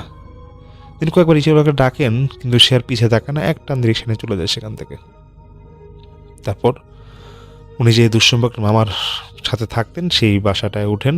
এই বাসাটা নাকি ছিল 3 তলা। এবং একবারে তৃতীয় তলায় সেই মুন্সি ভাই তিনি থাকতেন এবং ওদের রুমগুলো ছিল একটু মেসের মতো ছিল। তো এটা হচ্ছে স্কুলের রুমগুলো যেমন একটার পর একটা লাগানো থাকে, এরকম একটার পর একটা লাগানো রুম। সেখানে একটা ফ্যামিলি থাকতো, কিন্তু সেখানে ফ্যামিলিতে কোনো বাচ্চা ছিল না, যে মানে বাচ্চা ছিল বলতে 15-16 বছর বয়সে একটা বাচ্চা ছিল, আর 2জন বাবা মা ছিল, নিয়ে ফ্যামিলি ছিল। আর প্রতিটা রুমে এরকম ম্যাচ মেম্বাররা থাকতো। একটা করিডোর ছিল এবং শেষে একটা বারান্দা ছিল বেশ বড়। আর এমন না যে বাইরে থেকে এখানে কেউ আসতে পারে। তো মুন্সি ভাই বলে তখন আর 2টা বাজে, বাসায় তিনি গিয়ে খাওয়া দাওয়া করেন এবং তার মামা বিছানা পেতে শুয়ে গিয়েছিল। তো মুন্সি ভাই উনি ওনার রুমে তো উনি একটা কর্নারে এরকম শুয়ে পড়ে। তো মুন্সি ভাই যেখানে শুয়ে পড়ে তার পাশে একটা থাই অ্যালুমিনিয়াম গ্লাস ছিল এবং সেই গ্লাসের পাশে ছিল ওই বারান্দাটা। যাই হোক, মুন্সি ভাই নাকি তিনি যখন ঘুমিয়ে পড়েন তখন রাত্রে 3টার দিকে হবে, জানলাটা জানি কে নক করছে। তিনি খেয়াল করে দেখতে যান যে আসলে কে নক করে। প্রথমে তিনি কাউকে দেখতে পান না, তারপর তিনি আবার শুয়ে পড়েন। এরকম 2-3 বার নক হওয়ার পর উনি দেখছে যে ওনার মামা গভীরভাবে ঘুমিয়ে আছে। তখন মুন্সি ভাই আবার দাঁড়িয়ে যান, দাঁড়িয়ে তিনি দেখেন জানলার ওপারে মানে বারান্দায় 8 কি 10 বছরের একটা বাচ্চা ছেলে দাঁড়িয়ে আছে এবং জানলার দিকে হেলান দিয়ে অবস্থা, তার পিছন দিকটা এরকম দাঁড়িয়ে আছে। মুন্সি ভাই একটু গ্লাসটা নক করতেই সেটা মাথা কাত করে মুন্সি ভাই দিকে তাকায়। অন্ধকারের মধ্যে মুন্সি ভাই দেখতে পাচ্ছে যেটা চেহারা কেমন যেন জল জল করছিল। তার যতটা না ভয় লাগে তিনি ভাবতে থাকে যে এই বাচ্চা এখানে আসলো কীভাবে। তিনি ওনাকে মামাকে ডাক দেয় না এবং তিনি ওনার রুমের দরজাটা করলেই 15 কি 20 সেকেন্ডের ব্যবধান হবে তিনি বারান্দায় যান। বারান্দায় যাওয়ার পরে তিনি বারান্দায় গিয়ে দেখেন কেউ নাই, কিন্তু আবারও সেই স্মেল মানে সেই গন্ধটা যেটা তিনি মাজারে পেয়েছিলেন এবং যেটা তিনি সেই রিক্সাওয়ালা যাওয়ার পর পেয়েছিলেন এবং এই জায়গাটাতে তখন তিনি পেলেন। এমন না যে কোনো একটা বাচ্চা অন্য রুমে চলে গিয়েছে, কারণ তিনি বলেন যে ভাই 15 থেকে 20 সেকেন্ডের ব্যাপার, বাচ্চাটা কোথায় গেল, কীভাবে কী হলো কিছুই বুঝলাম না, কিন্তু গন্ধটা যে এক ছিল এটা তিনি বুঝে যান। এবং তিনি বলে যে এটা একটা রহস্যময় ঘটনা, আমি কখনো এরকম সমস্যার মধ্যে পড়ি নাই। এবং তার পরবর্তীতে তিনি কোনো একটা ফরেন্সিকের ব্যক্তিকে কথাটা বলেছিল যে এরকম একটা সময় মানে স্মেল তিনি পেয়েছেন, এরকম ফেস তিনি করেছেন। তখন সে ফরেন্সিকের ব্যক্তি বলেছিল এমনও হতে পারে যে কোনো ভালো জিন আপনার সাথে দেখা করতে এসেছিল বা দেখে আপনাকে পছন্দ হয়েছে এসেছিল, এরকম একটা হতে পারে। তো এটা একটা ছোট ঘটনা যেটা শেয়ার করেন সেই মুন্সি ভাই, ঘটনা শেয়ার করে ফেললাম। জাহিদ তার কাজিনের সাথে ঘটা একটি ঘটনা আমাদের কাছে প্রেজেন্ট করেছেন এবং তিনি আমাকে রিকোয়েস্ট করেছেন আমি যেন আমার মতো করে ঘটনাটা আপনাদের কাছে শেয়ার করি। আমি চলে যাচ্ছি জাহিদের ঘটনায়। 2017 সালের কথা। জাহিদ তখন ছিলেন তাদের গ্রামের বাড়িতে। তো জাহিদের গ্রামের বাড়িতে যেই তাদের বাড়ি বা স্থাপনা সেটা খুব সুন্দর। সেটা হচ্ছে এই যে মূল রাস্তা থেকে একটা ছোট রাস্তা গেছে, সেই রাস্তার 2 পাশে হচ্ছে ফসলের মাঠ। তো সেই রাস্তা একেবারে সোজা গিয়ে উঠছে একটা ভিটার মধ্যে, যেটাকে ভিটা বলে বা ট্যাগ বলে তারা, মানে উঁচু একটা জায়গা, সেখানে অনেক গাছগাছালি এবং সেই জায়গায় তাদের পরিবারের অনেকের ঘর সেখানে, মানে সেখানে ঢোকার পরে 2 পাশে গাছ আছে, এরপরে যেই জায়গাটা সেটাতে ঢুকলেই জাহিদদের বাসা, সেটা এরকম পাকা বাড়ি, টিনের চাল এবং সেখানে চারপাশে সুন্দর করে তাদের বারান্দায় গ্রিল দেয়া এবং পাশে সুন্দর গাছগাছালি লাগানো এবং একটা উঠোন, এবং এই উঠোনের বাঁদিকে তাদের আরেকটা ঘর আছে, তার অপর দিকে তাদের যে রান্নাঘর সেটা, এবং তার পাশ দিয়ে হেঁটে গেলে একটা ছোট রাস্তার মতো, সেটা দিয়ে গেলে তার চাচার বাসা। এবং সেই চাচার বাসাও একই রকম, মানে একটা জায়গা যেখানে নাকি অনেকটা সি অক্ষরের মতো, 3 পাশে ঘর, মাঝখানে উঠোন, এবং ওই রাস্তা যথারীতি চলে গেছে। এবং এই যে রাস্তাটা মানে যেটা দিয়ে হেঁটে হেঁটে যেতে হয় তাদের বাসা বা তার চাচার বাসা বা তার ছোট চাচার বাসা, এই পুরো রাস্তাটার পাশে কিন্তু সুন্দর করে নারকেল গাছ লাগানো, আর তার পাশে কিন্তু ক্ষেত। তো এইভাবে চলে গেলে একেবারে শেষ মাথায়, যখন তার এই 3 চাচার বাসা শেষ হয়েছে, শেষ মাথায় সেই জায়গায় তাদের একটা বড় এখানে ঘর আছে, এটা কাচারি ঘর, সেখানে মেহমান আসলে থাকে আর কি। তো সেই কাচারি ঘরের অপোজিটে হচ্ছে গিয়ে জাহিদের দাদার ইবাদতের ঘর, মানে ওখানে তিনি ইবাদত বান্দিগি করতেন, নিজে বসে নিজের মতো সময় কাটাতেন, নামাজ কালাম পড়তেন, মানুষজন আসতো, অনেক রাত পর্যন্ত তিনি ওইখানে ইবাদত করতেন। ওই ঘরটা মোটামুটি আইসোলেটেড, কারণ জাহিদের দাদা এখন আর পৃথিবীতে নেই। তো ওই জায়গায় তার চাচারা মাঝে মাঝে গিয়ে নামাজ কালাম পড়েন এবং একটু ভয়ে ভয়ে থাকেন, কারণ তাদের অনেকেরই বিশ্বাস ওখানে জিনের আনাগোনা আছে। আর ওই যে ঘরটা, ইবাদতখানার যে ঘরটা, তার পাশেই কিন্তু তাদের এই যে ভিটা শেষ হয়ে গেল। এরপর কিন্তু নিচু জায়গা, মানে মাটি নেমে গেছে এবং তার পাশে বেশ বড় একটা ফসলের মাঠ, এবং এই বিস্তীর্ণ মাঠ অনেক দূর পর্যন্ত চলে গেছে। এই মাঠ যেখানে শেষ হয়েছে সেখানে একটা পায়ে চলা পথ, মানে ওই পথ মাঠের পর থেকে চলে গেছে অনেক দূর পর্যন্ত, আর মাঠের পাশ দিয়েই প্যারালালি চলে গেছে একটা খাল। তো ওই খালে মানুষ মাছ ধরে এবং পণ্য পরিবহন করে, নৌকা চলে, মানে বেশ সুন্দর, অন্যরকম। বিকেলবেলা বসতে খুব সুন্দর লাগে কালপাড়ে। আর জাহিদদের যে এই কাচারি ঘর, ওখান থেকে বসলে সবই দেখা যায়। তো ওইবার জাহিদের খালাতো ভাই আসলো বেড়াতে তাদের বাড়িতে। তো এসে জাহিদের সাথে খুব ঘোরাঘুরি করলো, জাহিদের খুব ক্লোজ, জাহিদের ফ্রেন্ডের মতো আর কি। জাহিদও তখন গ্রামের বাড়িতে ছিল বলে খুব এনজয় করলো, খালাতো ভাইকে নিয়ে দেখাচ্ছে এইটা ওইটা, খুব মজা করতেছে। এর আগেও খালাতো ভাই আসছিল আগে, এবং ওই কারণে খালাতো ভাই আবার আসছে খুব পছন্দ করে। তো তার খালাতো ভাই তাকে বলতেছে, আমি কিন্তু তোদের এইখানে থাকবো না, তোদের এই ঘরে থাকবো না, আমার নিয়ে তুই কাচারি ঘরে থাকবি, আমার কাছে তোদের এই কাচারি ঘর অনেক ভালো লাগে। এমনিও বাসার মুরব্বীদের থেকে দূরে, আড্ডা টাড্ডা মারা যায়, রাত্রেবেলা কেউ বদার করে না, আইসা খুব মজা লাগে। তো জাহিদ বলতেছে তার কাজিনরে যে দেখ, মানে ওই জায়গায় ছামু, কোনো অসুবিধা নেই রাত্রে থাকতে, একটা সমস্যা কি, ওই জায়গাটা কিন্তু ভয়ের এখন।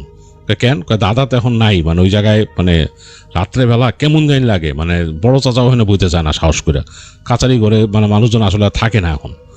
তো তার কাজিনের নাম ছিল মিন্টু। তো মিন্টু বলতেছে যে আরে অসুবিধা নাই, ওখানে থাকবো, তুই আর আমি থাকুম, অসুবিধা নাই, তুই বেটা তো নিজেকে বাড়ি ভয় পাস। তো জাহিদ তখন মানে ওর সাথে আর কথায় পারলো না, বললো যে ঠিক আছে আমরা থাকবো এখানে। তো রাতের বেলা মিন্টু সহ সে উঠছে, বাসায় তাকে মানা করছিল কাচারি ঘরে থাকতে, বলছে যে তোর কি দরকার। মিন্টুকেও বলছে, মানে জাহিদের আম্মা বলছে, যাই মিন্টু তোর কি দরকার ওইখানে যাওয়ার, এখানে থাক, এখানে তো ঘর খালি আছে। তো মিন্টু বলছে না খালা ওইখানে থাকি, অনেক মানে রিকোয়েস্ট করছে। তো তার মা আর কিছু বলতে পারলো না। জাহিদ রাতের বেলা খাওয়া দাওয়া করে তাদের বাসার থেকে তাদের বড়শি, মাছ ধরা সরঞ্জাম আর হ্যারিকেন নিয়ে বেরোইছে, আর সাথে একটা কোচ নিছে। তো জাহিদের আব্বা তখন নাকি একটু বকাবকি করছে যে কিরে তুই মাছ ধরার জিনিসপত্র নেস কেন, তুই কি রাত্রেবেলা মাছ ধরবি নাকি? তো জাহিদ একটু হাসে, বলে যে মিন্টু চাইতেছিল একটু খালপাড়ে যাইতে। তো তার বাবা খুব রাগারাগি করে, কোনো দরকার নেই খালপাড়ে যাওয়ার, যাবি না, খবরদার দিনের বেলা যাবি, রাত্রে কিসের মাছ ধরাধরি। তো তার বাবা এরকম বকা দেয়। তো জাহিদ কোনো কথা বলে না, চুপি চুপি সে তার ওই বড়শি, তার জিনিসপত্র নিয়ে চুপচাপ চলে আসে। আসলে মিন্টুই বলছিল তাকে এগুলো করতে, তার কাজিন। তো সে এগুলো সব নিয়ে তার কাজিনকে নিয়ে সরাসরি চলে আসে কাচারি ঘরে। তো এসে তারা মানে জাহিদেরও ভালো লাগতেছে আর কি, অনেকদিন পর কাজিনের সাথে খুব ভালো বন্ধুত্ব তারা সেও যখন তার কাজিনদের বাসায় যায় বেশ মজা করে। যাই হোক, বসলো তারা, অনেক গল্প গুজব করলো নিজেদের মতো, এই যে আড্ডাবাজি, বিড়ি ফুকাফুকি এগুলো করলো করে। তখন রাত হয়েছে, গভীর রাত, গরমের দিন, অনেক গরম, মানে একদম প্রচন্ড গরম লাগতেছে। তো তখন মিন্টু বলতেছে যে চল আমরা যাই খালপাড়ে যাই মাছ ধরতে। তো জাহিদ বললো আচ্ছা চল, কি আর করার। তো দুইজনে যাচ্ছে, বাসার মূল ভিটার থেকে নেমে গেছে, দেখতেছে ঝিঝি পোকার শব্দটা মনে বেড়ে গেছে, গরমে ঝিঝি পোকার শব্দ আরো বেড়ে যায়, দেখতে বেড়ে গেছে কেমন জানি, খুব মনে হচ্ছে, এবং একবার মনে হচ্ছে একটু জোরে হচ্ছে, একবার স্লো হয়ে যাচ্ছে। তো তখন মিন্টু বলে যে তোদের এই জায়গার এই পরিবেশটা আমার হেভি লাগে রে। তো জাহিদ তখন বলে যে আমার নিজেরও অনেক ভালো লাগে, লেগে আমি চান্স পাইলে গ্রামে চলে আসি, আমি থাকি না, আমি শহরে বেশি থাকি না, চান্স পাইলে পড়ি, 2 দিনের ছুটি পাইলে পড়ি। তো তখন মিন্টু বলতেছে আচ্ছা চল তাহলে এখন তাড়াতাড়ি যাই আমরা। তো দুজনে হাঁটতে হাঁটতে যাচ্ছে, এবং সেই যে তাদের ওখানে যে ফসলের মাঠের মাঝখানটা আইল ধরে যাচ্ছে, তারা যাচ্ছে, এবং সামনে দেখা যাচ্ছে ওই পথটা, পায়ে চলা পথটা, ওই পাশে খাল, এবং ওই বুঝতে পারছে খালের ওই খালে আজকে কোনো নৌকা টোকা নাই। হ্যাঁ, মানে কেমন জানি নিশুতি হয়ে আছে, কোনো নৌকা নাই, রাতের বেলা কেমন একটা পরিবেশ, আর গরম, প্রচণ্ড গরম, গরমে মাঝে মাঝে বাতাস বইতেছে, বাতাসটা বেশ লাগতেছে। তো দুজনে হাঁটতে হাঁটতে একসময় ওই পায়ে চলা পথের কাছে চলে আসলো। পায়ে চলা পথ পার হয়ে তারা ওই পাশে নামলো, নেমে হেঁটে ঢাল বেয়ে খালের একেবারে কাছে চলে গেল, এবং একটা জায়গায় বুঝলো যে এই জায়গায় তারা বসবে। হারিকেন জ্বলতেছিল, হারিকেনটা আরো বাড়াই দিয়ে এক সাইডে রাখলো, রেখে তারা মোটামুটি ওই মাছ ধরার জন্য ছিপ ফেললো খালের মধ্যে, আর গল্প করতেছে দুজন, মাঝে মাঝে মিন্টু গান গাইতেছে, এরকম অবস্থা। তো এক সময় তাদের ওই ছিপে টান পড়লো, মাছ পেলো, এরকম বড় একটা মাছ। তো মাছ তুলে ফেলার পর আবার ফেললো, এরকম কয়েকবার বড়শি ফেলে তারা কয়েকটা মাছ পেয়েছে, মোটামুটি নড়াচড়া করতেছে। তেমন উল্লেখযোগ্য না। ক্যাটফিশ এগুলো প্রায় 1 ফিট বা তার থেকে একটু ছোট, এরকম সাইজের কয়েকটা। তো মোটামুটি তাদের 5-7টা মাছ হয়েছে। ওই তাদের যে বালতি নিয়ে গেছিল, বালতির মধ্যে এরকম নড়াচড়া করতেছে। তো তারা চিন্তা করলো যে বালতিতে একটু পানি দিয়ে, এগুলো তো জিয়ায় রাখতে হবে, রাতে তার কিছু করা যাবে না, বালতিতে একটু পানি দিয়ে উঠে যাই। অনেক গরম লাগতেছে, মানে এত বেশি হিউমিড বাতাসে। তো কিছু করার নাই। তো জাহিদ যে ওই খাল থেকে পানি উঠাইলো, এরকম দিয়ে পানি উঠে ঘটির মতো নিয়ে গেছিল, ওটিতে পানি উঠায় বালতিটা মোটামুটি একটু ভরলো যাতে মাছগুলা জিয়ায় রাখতে পারে। তারপর উঠে বললো চল হাঁটাতেই। তো দুইজনে হেঁটে হেঁটে আসতেছে। ইসের হাতে বালতি, মিন্টুর হাতে বালতি, জাহিদের হাতে জিনিসপত্র। তো তারা যখন ক্ষেত দিয়ে আসতেছে, জাহিদের কাছে মনে হচ্ছিল যে তাদেরকে কিছু একটা ফলো করতেছে ওইখান দিয়ে। তো জাহিদ মনে করলো শিয়াল টিয়াল নাকি বাগডাস বা মেছো বাঘ। কিন্তু এগুলো তো মানুষের সামনে এইভাবে করে আসার কথা না। ওটাই চিন্তা করছে, মানুষের সামনে এইভাবে আসার কথা না। মাছের গন্ধ যদিও পায়, হয়তো বালতি থেকে মাছের গন্ধ আসতেছে, কিন্তু এইভাবে তো আসার কথা না। জাহিদ দেখতেছে যে ওই যে পাশে যে ক্ষেত, ওই ক্ষেতের মধ্যে দিয়ে কিছু একটা আসতেছে, চলাফেরা করতেছে তাদেরকে ঠিক ফলো করে। তো সে তার হাতের যে বড়শি টর্শিগুলো আরেক হাতে নিয়ে কোচটা এক হাতে বাগায় ধরলো। সে চিন্তা করলো সামনে কিছু আসলে সে কোচ দিয়ে মারবে এটারে। তো এই চিন্তা করে সে আবার মিন্টুকেও বললো যে এই সাবধান, কি যেন একটা আসে আমাদের সাথে। তো মিন্টু এদিক ওদিক তাকাচ্ছে, মিন্টুরও বেশ সাহস, সে এগুলা কেয়ার করে না। তো এইভাবে তারা কিছুক্ষণ দেখতে দেখতে একসময় চলে আসলো তাদের বাড়ির ভিটায়, উঠলো উপরে, উঁচু তো, উঠে গেল ভিটার মধ্যে উঠে যাই চিন্তা করলো যে এগুলো আর আসার প্রশ্ন আসে না, এগুলো আসবেও না। তো যে ওই জিনিসপত্র রাখলো তাদের কাচারি ঘরে বারান্দার কর্নারে, সবকিছু রেখে বালতিটা রাখলো সামনে, বালতিটা মানে ঘরের দরজার পাশেই রাখলো। ওইখানে ওই যে পানিতে ছপছপ করতেছে মাছগুলো তখনও। তো জাহিদ ঘরে ঢুকে গেল, ঘরে ঢুকে সুইচ দিয়ে টিপে দেখলো যে ঘরে কোনো ইলেকট্রিসিটি নাই। ইলেকট্রিসিটি এমনি থাকতো না, খুব কম সময় ইলেকট্রিসিটি থাকতো। তো সে বললো মিন্টুরে যে এই কারেন্ট কিন্তু নাই, এমনি তো গরম, প্রচণ্ড গরম, মানে গরমে টেকা যাচ্ছে না, আর আবহাওয়া মনে আরও থম মেরে গেছে। তো যাই হোক, দুইজনই মানে গরমে একদম অস্থির হয়ে এসে বসলো বারান্দার মধ্যে, বসে বলতেছে এই একটা জিনিস খুব অপছন্দ গরমের সময় রে, কারেন্ট থাকে না, কি যে একটা অবস্থা। তো দুইজন গল্প করতে করতে এক পর্যায়ে তখন জাহিদ বলতেছে ঘুমায় যাব, ঘুম আসতেছে। তো মিন্টু বলতেছে যে আমার অনেক গরম লাগতেছে রে, আমি বাইরে শুই। বাইরে তুই কই শুবি বেটা, কি কষ্টি? কাহা এইরকম এখন ঘরে যাইতে পারবো না, যে গরম, এর মধ্যে তুই করছিস কারেন্ট নাই, কিছু না, আমি ইসে যাই শুই। যে সামনে দেখাচ্ছে যে তার দাদার যে ঘরটা ছিল, ঘরের সামনে একটা এরকম কাঠের চেয়ারের মতো বানানো ছিল, বেঞ্চের মতো, বেশ বড়, হাতলালা। বলতে আমি ওইখানে যে শুয়ে থাকি। তো জাহিদ বলে কি কস বেটা, ওই জায়গায় যাইস না, ওই জায়গায় আমার চাচা পর্যন্ত ভয় পায় বেটা, দাদার ওখানে জিন আছে। কারে দূর, কিচ্ছু হইব না, যা, কিচ্ছু হইব না, আমি ওখানে যে শুইতেছি কোনো অসুবিধা নেই বলে আর কথা শুনে না। মিন্টু হেঁটে যেয়ে ওই চেয়ারের মধ্যে দেখা যায় বেঞ্চের উপর শুয়ে পড়ছে। সে বলে তুই পারলে আমার একটা বালিশ এনে দে। তো জাহিদ আর কোনো কিছু কথা বললো না, সে গিয়ে ঘর থেকে একটা বালিশ এনে দিল। মিন্টু সুন্দর মাথার নিচে বালি দিয়ে শুয়ে পড়লো ওইখানে। গেঞ্জি শার্ট খুলে ফেলছে, গেঞ্জি পরা, সে শুয়ে আছে ওখানে। জাহিদের কাছে মনে হলো যে মিন্টু শুয়েই ঘুমায় গেছে, সে যে ক্লান্ত ছিল। তার কিছু করার নাই, জাহিদ আসলো, এসে সে ঘরের মধ্যে ঢুকলো। এসে ঘর তো অন্ধকার, ইলেকট্রিসিটি নাই। সে তার জিনিসপত্র রেখে সেও শার্ট খুলে যে সে ওই বিছানার পাশে বসে চিন্তা করতেছে এইখানে আসলে আসাটা ঠিক হয়নি, আর ওই মিন্টুরও ওখানে যাইতে যে শুতে দেওয়াটা ঠিক হয়নি। চিন্তা করে সে যে ওখানে বিছানায় শুয়ে তার আর ঘুম আসতেছে না। আসলেই অনেক গরম, মানে ঘরটা তো একদম বদ্ধ হয়ে আছে, মনে হচ্ছে গরম। এবং সারাদিন ওই যে রোদের আলো পড়ে ওই জায়গায় মানে কংক্রিট খাইছে আর কি, সিমেন্ট হিট খাইছে আর কি, সেটা ছাড়তেছে রাত্রেবেলা, টিনের চাল। তো শুয়ে ঘুম আসতেছে না, খুব ছটফট করতেছে সে। একবার তার চোখটা একটু লেগে আসলো, কেমন জানি তন্দ্রার মতো, মানে একে ঘাম আবার তন্দ্রার মতো। তো জাহিদ ঘুমে তলায় যাচ্ছিল, কিন্তু এই সময় হঠাৎ করে কেমন একটা শব্দ শুনে তার মানে ঘুমটা কেটে গেল, মানে ঘুম যে আসছিল চলে গেল। শব্দটা হয়েছে, মনে হয়েছে ওই যে দাদার যে ঘরটা ছিল ওটা কিন্তু টিনের ঘর ছিল। মনে হইলো ওই টিনের ওখান থেকে ফড়ফড় করে মানে টাচ করে কিছু মানে টেনে নিয়ে গেছে ছেঁচড়ায় কেউ। তো এই ছেঁচড়ায় নিয়ে গেছে, এই যে একটা শব্দ হয় যে টিনের সাথে ছেঁচড়াইলে কিছুর, ওরকম একটা শব্দ। সে চিন্তা করলো কিরে, এই মাছগুলো নিয়ে গেল নাকি আবার কিছু এসে। সে লাফ দিয়ে বিছনার থেকে উঠছে। তো চিন্তা করলো যে কি ব্যাপার, এখানে মাছ রাখছিলাম, মাছ নিছে নাকি। তো সে দৌড় দিয়ে তার যে খাট ওখান থেকে দৌড় দিয়ে সামনে আসছে, দেখে না বালতি জায়গা মতোই আছে। কিন্তু এরপরে যে সিনটা সে দেখলো, এটা দেখে তার সারা শরীর জমে হিম হয়ে গেল। সে দেখলো মিন্টু বাতাসে ভাসতেছে। ওই যে সে যে বেঞ্চিতে ছিল, বেঞ্চি থেকে প্রায় 3 ফিট উপরে মানে টোটাল মাটি থেকে প্রায় 7-8 ফিট উপরে সে ভাসতেছে। তো জাহিদ কিন্তু দাঁড়ায় আছে মানে ছায়ার মধ্যে, মানে অন্ধকারে তার ঘরে, এবং তার দরজা খোলা, জানালাও খোলা, গরমের কারণে সবই খোলা রাখছে। এখান থেকে বাইরের উঠোন দেখা যাচ্ছে, হালকা চাঁদের আলো আসতেছে, মানে সেই চাঁদের আলো হচ্ছে মেঘে ঢাকা চাঁদ, সেটার আলো হালকা উঠানে পড়ছে। এর মধ্যে সে দেখতেছে ওই বেঞ্চের উপরে ভেসে আছে ওইখানে মিন্টু ঘুমের মানে ঘুমানোই এবং ভেসে আছে। তারপর সে দেখলো আস্তে আস্তে মিন্টু ওই বাতাসে ভেসে ভেসে এদিকে আসতেছে, তার এদিকে, মানে তার যে ঘরের দিকে। জাহিদের তো সারা শরীরের রোম একদম দাঁড়ায় গেছে, সে ভয়ে থরথর করে কাঁপতেছে, কোনো সাউন্ড করতে পারতেছে না, দোয়া যে পড়বে সেরকমও সে করতে পারতেছে না। এরপর দেখলো ওই ঘরের একদম সামনে চলে আসলো, যে এখানে নাকি তাদের কাচারি ঘরে ওঠার সিঁড়িটা, ওইটার কাছে চলে এসে তখনও ভাসতেছে। জিনিসটা একদম বিশ্বাস করতে পারতেছে না জাহিদের কাছে, মানে অকল্পনীয় একটা সিন মনে হচ্ছে। তারপর সে হঠাৎ করে দেখলো আস্তে আস্তে করে, মানে খুব জোরে না, আস্তে আস্তে করে মনে হলো যে কেউ যদি কাউকে নামায় রাখে আলতো করে, ঠিক সেইভাবে নামায় রেখে মিন্টু মাটিতে শুয়ে পড়লো, মানে মাটিতে নামায় দিল মিন্টুকে কেউ, আর কিছু নাই, মিন্টু ওখানে শুয়ে ঘুমাচ্ছে মাটিতে। তো জাহিদ ভয়ে ওই জায়গার থেকে নড়তেছেও না। একটু পরে সে একটা শব্দ পেল, মনে হলো যে মানে পত করে ডানা ছাপটায় যেরকম শব্দ।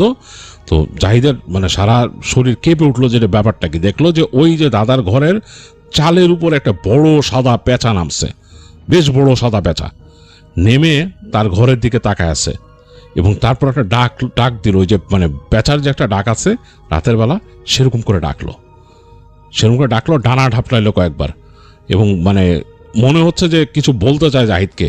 তো জাহিদ কোনো কথা না বলে চুপচাপ দাঁড়ায় আছে। তখনও সে আস্তে আস্তে দোয়া পড়া শুরু করলো, যতটুকু যা পারে, মানে যতটুকু দোয়া দুরুদ যা পারে পড়তেছে। একটু পরে দেখলো পেঁচাটা উড়ে চলে গেল ওইখান থেকে। তো জাহিদ চিন্তা করলো যে না, মিন্টুকে ওখানে ফেলে রাখা ঠিক হচ্ছে না, আমার সাহস যাই হোক আমার মিন্টুকে আনতে হবে। তো সে তখন ঘর থেকে বের হয়ে সিঁড়ি দিয়ে নামলো, নেমে মিন্টুকে যে সে ফার্স্টে ডাক দিল, মিন্টু। দেখলো মিন্টু অতল গভীর ঘুমে সে। তো কয়েকবার ডাকার পর মিন্টু উঠছে, হ্যাঁ কি। তো মিন্টু উঠে বলে আমি এখানে কেন, ওইটাই বলছে আমি এখানে কেন। তো তুই এখানে কেন, তুই আগে রুমে আয়।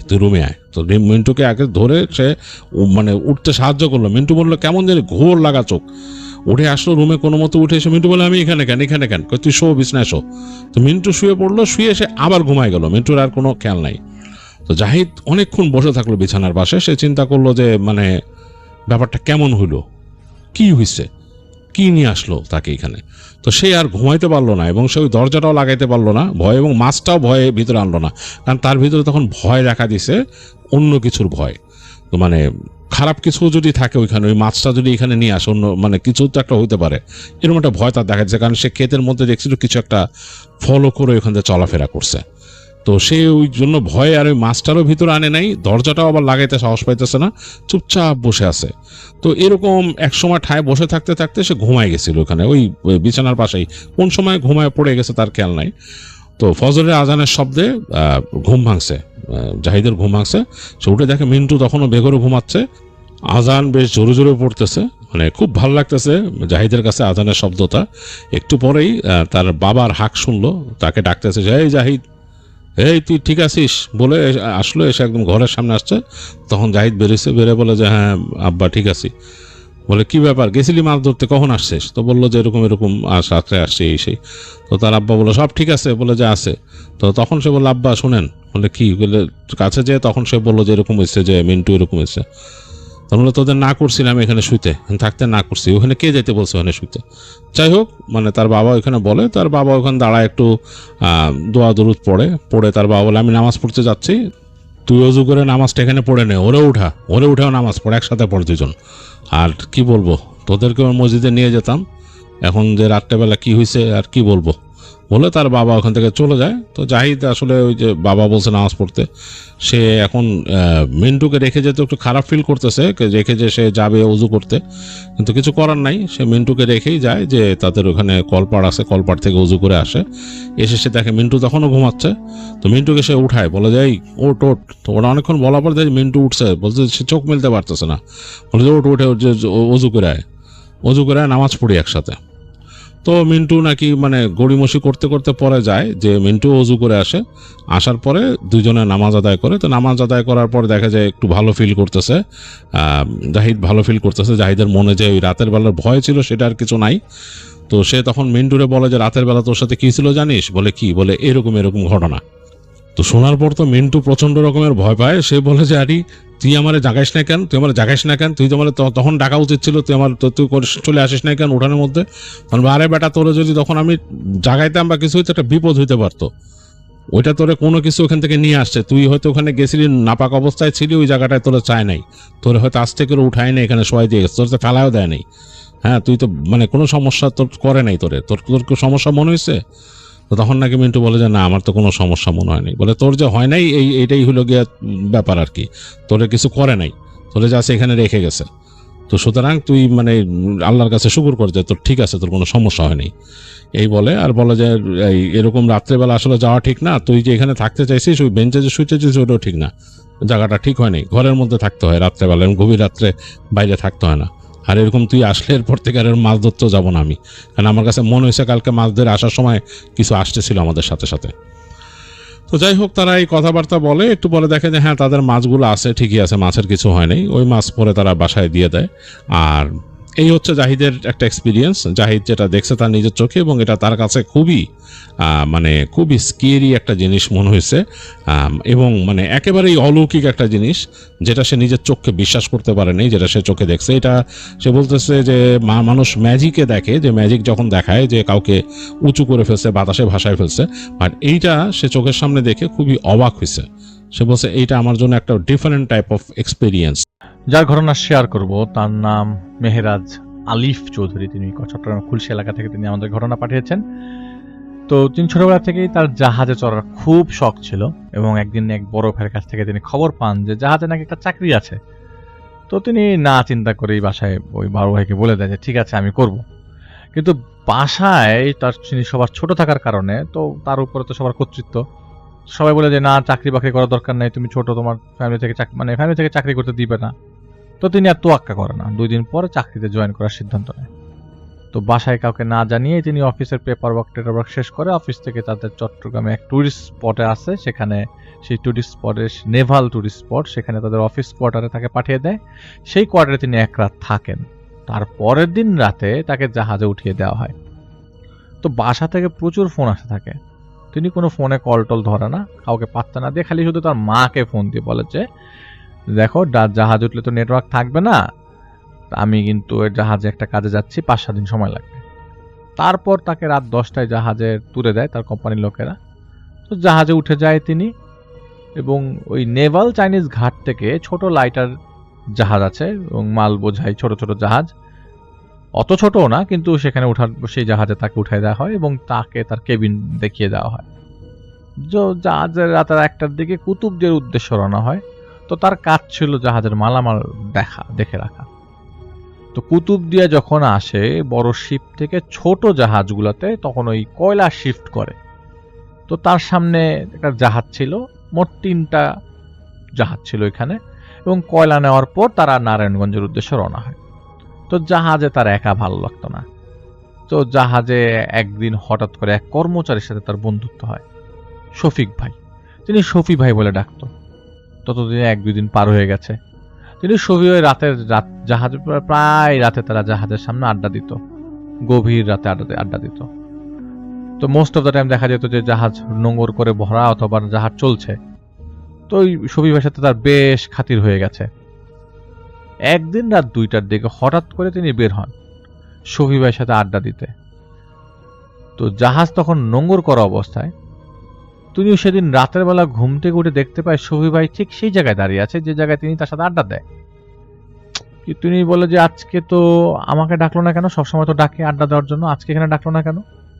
তো তিনি সামনে আগায়। তো তাকে ডাকছিল, তিনি 20 থেকে 25 হাত দূরে সামনে ছিল আর কি। তো তিনি সামনে যায় এবং হাত দেয় তার শরীরে। তার কাছে মনে হলো তিনি বরফে হাত দিয়েছে। তিনি ঘুরতেই দেখে যে মুখের মধ্যে সেলাই করা, শফি ভাইয়ের মুখ সেলাই করা, গলিত অবস্থায় মুখ থেকে পোকা, কি জানি সাদা সাদা পোকা পড়ছে, বিচ্ছিরি গন্ধ। এরপরে তার আর কোনো কিছু মনে নাই। ওই জায়গায় ওই যে এক চিৎকার, বাঁচাও বাঁচাও বলে বেহুশ, এরপরে কোনো কিছু মনে নাই। চোখ খুলে দেখে তার মাস্টার সাহেবের রুমে তিনি পানি পানি করছিলেন, কেউ কেবিনে নেই। এবং সেই লোকটাকে দেখে তিনি আবারও তার বেহুশ হয়ে যায় এবং তার জবান বন্ধ হয়ে যায়, গলা থেকে শব্দ বের হচ্ছিল না, শরীর স্টিফ হয়ে গেছিল। কালো একটা ময়লা মগ নিয়ে এসে বলছিল পানি খা পানি খা, এবং মগটার ভিতরে ছিল রক্ত অবস্থা, রক্ত দিয়ে ভরা বিভৎস কালো রক্ত, সাদা পোকা কিলবিল করছে রক্তের মধ্যে। তিনি আর কিছু মনে করতে পারেন নাই। হঠাৎ করে তিনি দেখেন যে 2-3 জন তাকে ঝাঁকাচ্ছে।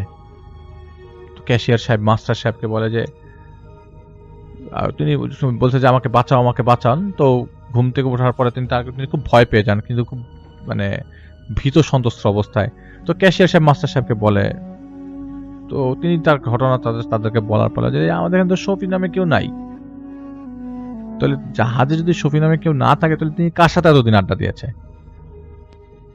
এবং তিনি চিন্তা করে দেখেন যে তিনি যতদিন পর্যন্ত শফি সাহেবের সাথে আড্ডা দিয়েছেন কখনোই দিনের বেলা দেননি, সবসময় রাতের বেলা। পরে জাহাজ গন্তব্যে নিয়ে আসার পর তার মাস্টার সাহেবের কাছে, মাস্টার সাহেব তাকে চট্টগ্রামের বাস উঠিয়ে দেয়। এরপরে তিনি বাসায় চলে আসেন, আর কোনো সমস্যা হয় নাই। বাসা আসার পর তার ফ্যামিলি অনেক বকাঝকা করে এবং এলাকার ইমামের কাছে নিয়ে যায়। তো তিনি তার ঘটনা শেয়ার করেছেন। ধন্যবাদ আপনার ঘটনার জন্য। আসসালামু আলাইকুম লিসেনার্স, আমি রাকিবুল হাসান। আজকে আমি আপনাদের সাথে ব্ল্যাক ম্যাজিক বা কালো জাদুর এমন এক হাড় হিম করা সত্য ঘটনা শেয়ার করব, যা শোনার পর আয়নার সামনে দাঁড়াতেও আপনার বুক কেঁপে উঠবে। এই ঘটনাটি মূলত একটি আয়নাকে কেন্দ্র করে। আমি আমার এক আত্মীয়র মাধ্যমে রংপুর জেলার মিঠাপুকুর থানা, সেই এলাকা থেকে এই বাস্তব ঘটনা সংগ্রহ করেছি। এই ঘটনার মূল চরিত্র আসলে দুজন, আকমল হোসেন আর ইয়াকুব আলী। সম্পর্কে তারা দুজন আপন ভাই। বড় ভাই আকমল হোসেন ছিলেন একজন বেশ সম্ভ্রান্ত এবং প্রভাবশালী ব্যক্তি। তার ধন সম্পত্তি এবং টাকা পয়সা কোনো কমতে ছিল না। অন্যদিকে ছোট ভাই ইয়াকুব আলীর অবস্থা যেন বেশ সাধারণ। তারা তেমন কোনো জমি জমা বা কারাকরি টাকা পয়সা ছিল না। এই দুই ভাইয়ের ঘরে দুটি কন্যা সন্তান ছিল। বড় ভাই আকমল হোসেনের মেয়ের নাম ময়ূরম, আর ছোট ভাই ইয়াকুব আলীর মেয়ের নাম ছিল কেয়া। দুই বোনের স্বভাব ছিল আকাশা পাতাল তফাত। ময়ূরম ছিল ভীষণ উগ্র এবং অহংকারী স্বভাবের। গ্রামের সাধারণ মানুষের সাথে সে সবসময় অত্যন্ত বাজে ও রুগ্ন ব্যবহার করত। অন্যদিকে কেয়া ছিল অত্যন্ত শান্ত, নম্র এবং পড়াশোনায় ভীষণ মেধাবী। গ্রামের সর্বস্তরের মানুষ কেয়াকে তার চমৎকার ব্যবহারের জন্য সবসময় খুব পছন্দ করত এবং সবসময় তার প্রশংসায় পঞ্চমুখ থাকত। সবাই ভাবত কেয়ার এই ভালো দিকগুলো ময়ূরমের পরিবেশ, বিশেষ করে ময়ূরমের মা অর্থাৎ কেয়ার বড় আম্মা একদমই সহ্য করতে পারতেন না। কেয়াকে তারা মনে মনে প্রচণ্ড হিংসা করতেন।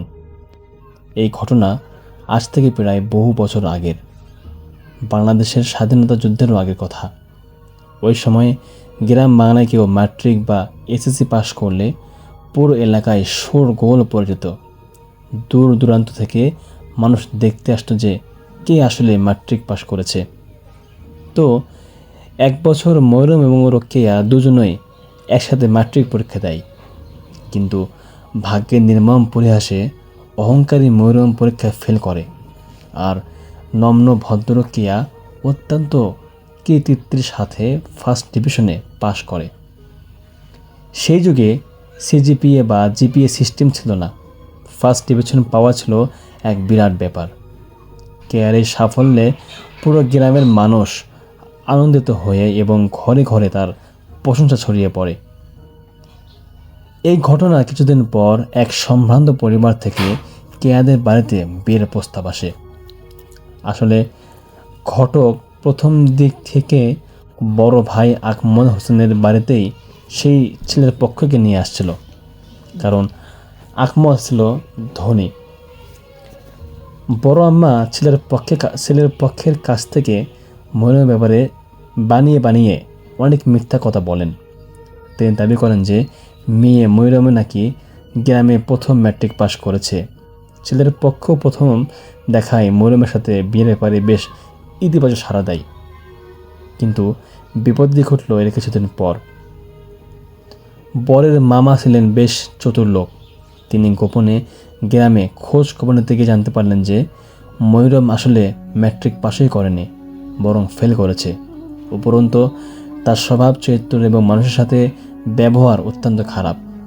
উল্টো গ্রামের সবাই ছোট ভাইয়ের মেয়ে কিয়ার ভূয়সী প্রশংসা করেছে যে সে আসলে যেমন লোকবতী তেমন গুণবতী এবং সে আসলেই ফার্স্ট ডিভিশনে ম্যাট্রিক পাশ করেছে।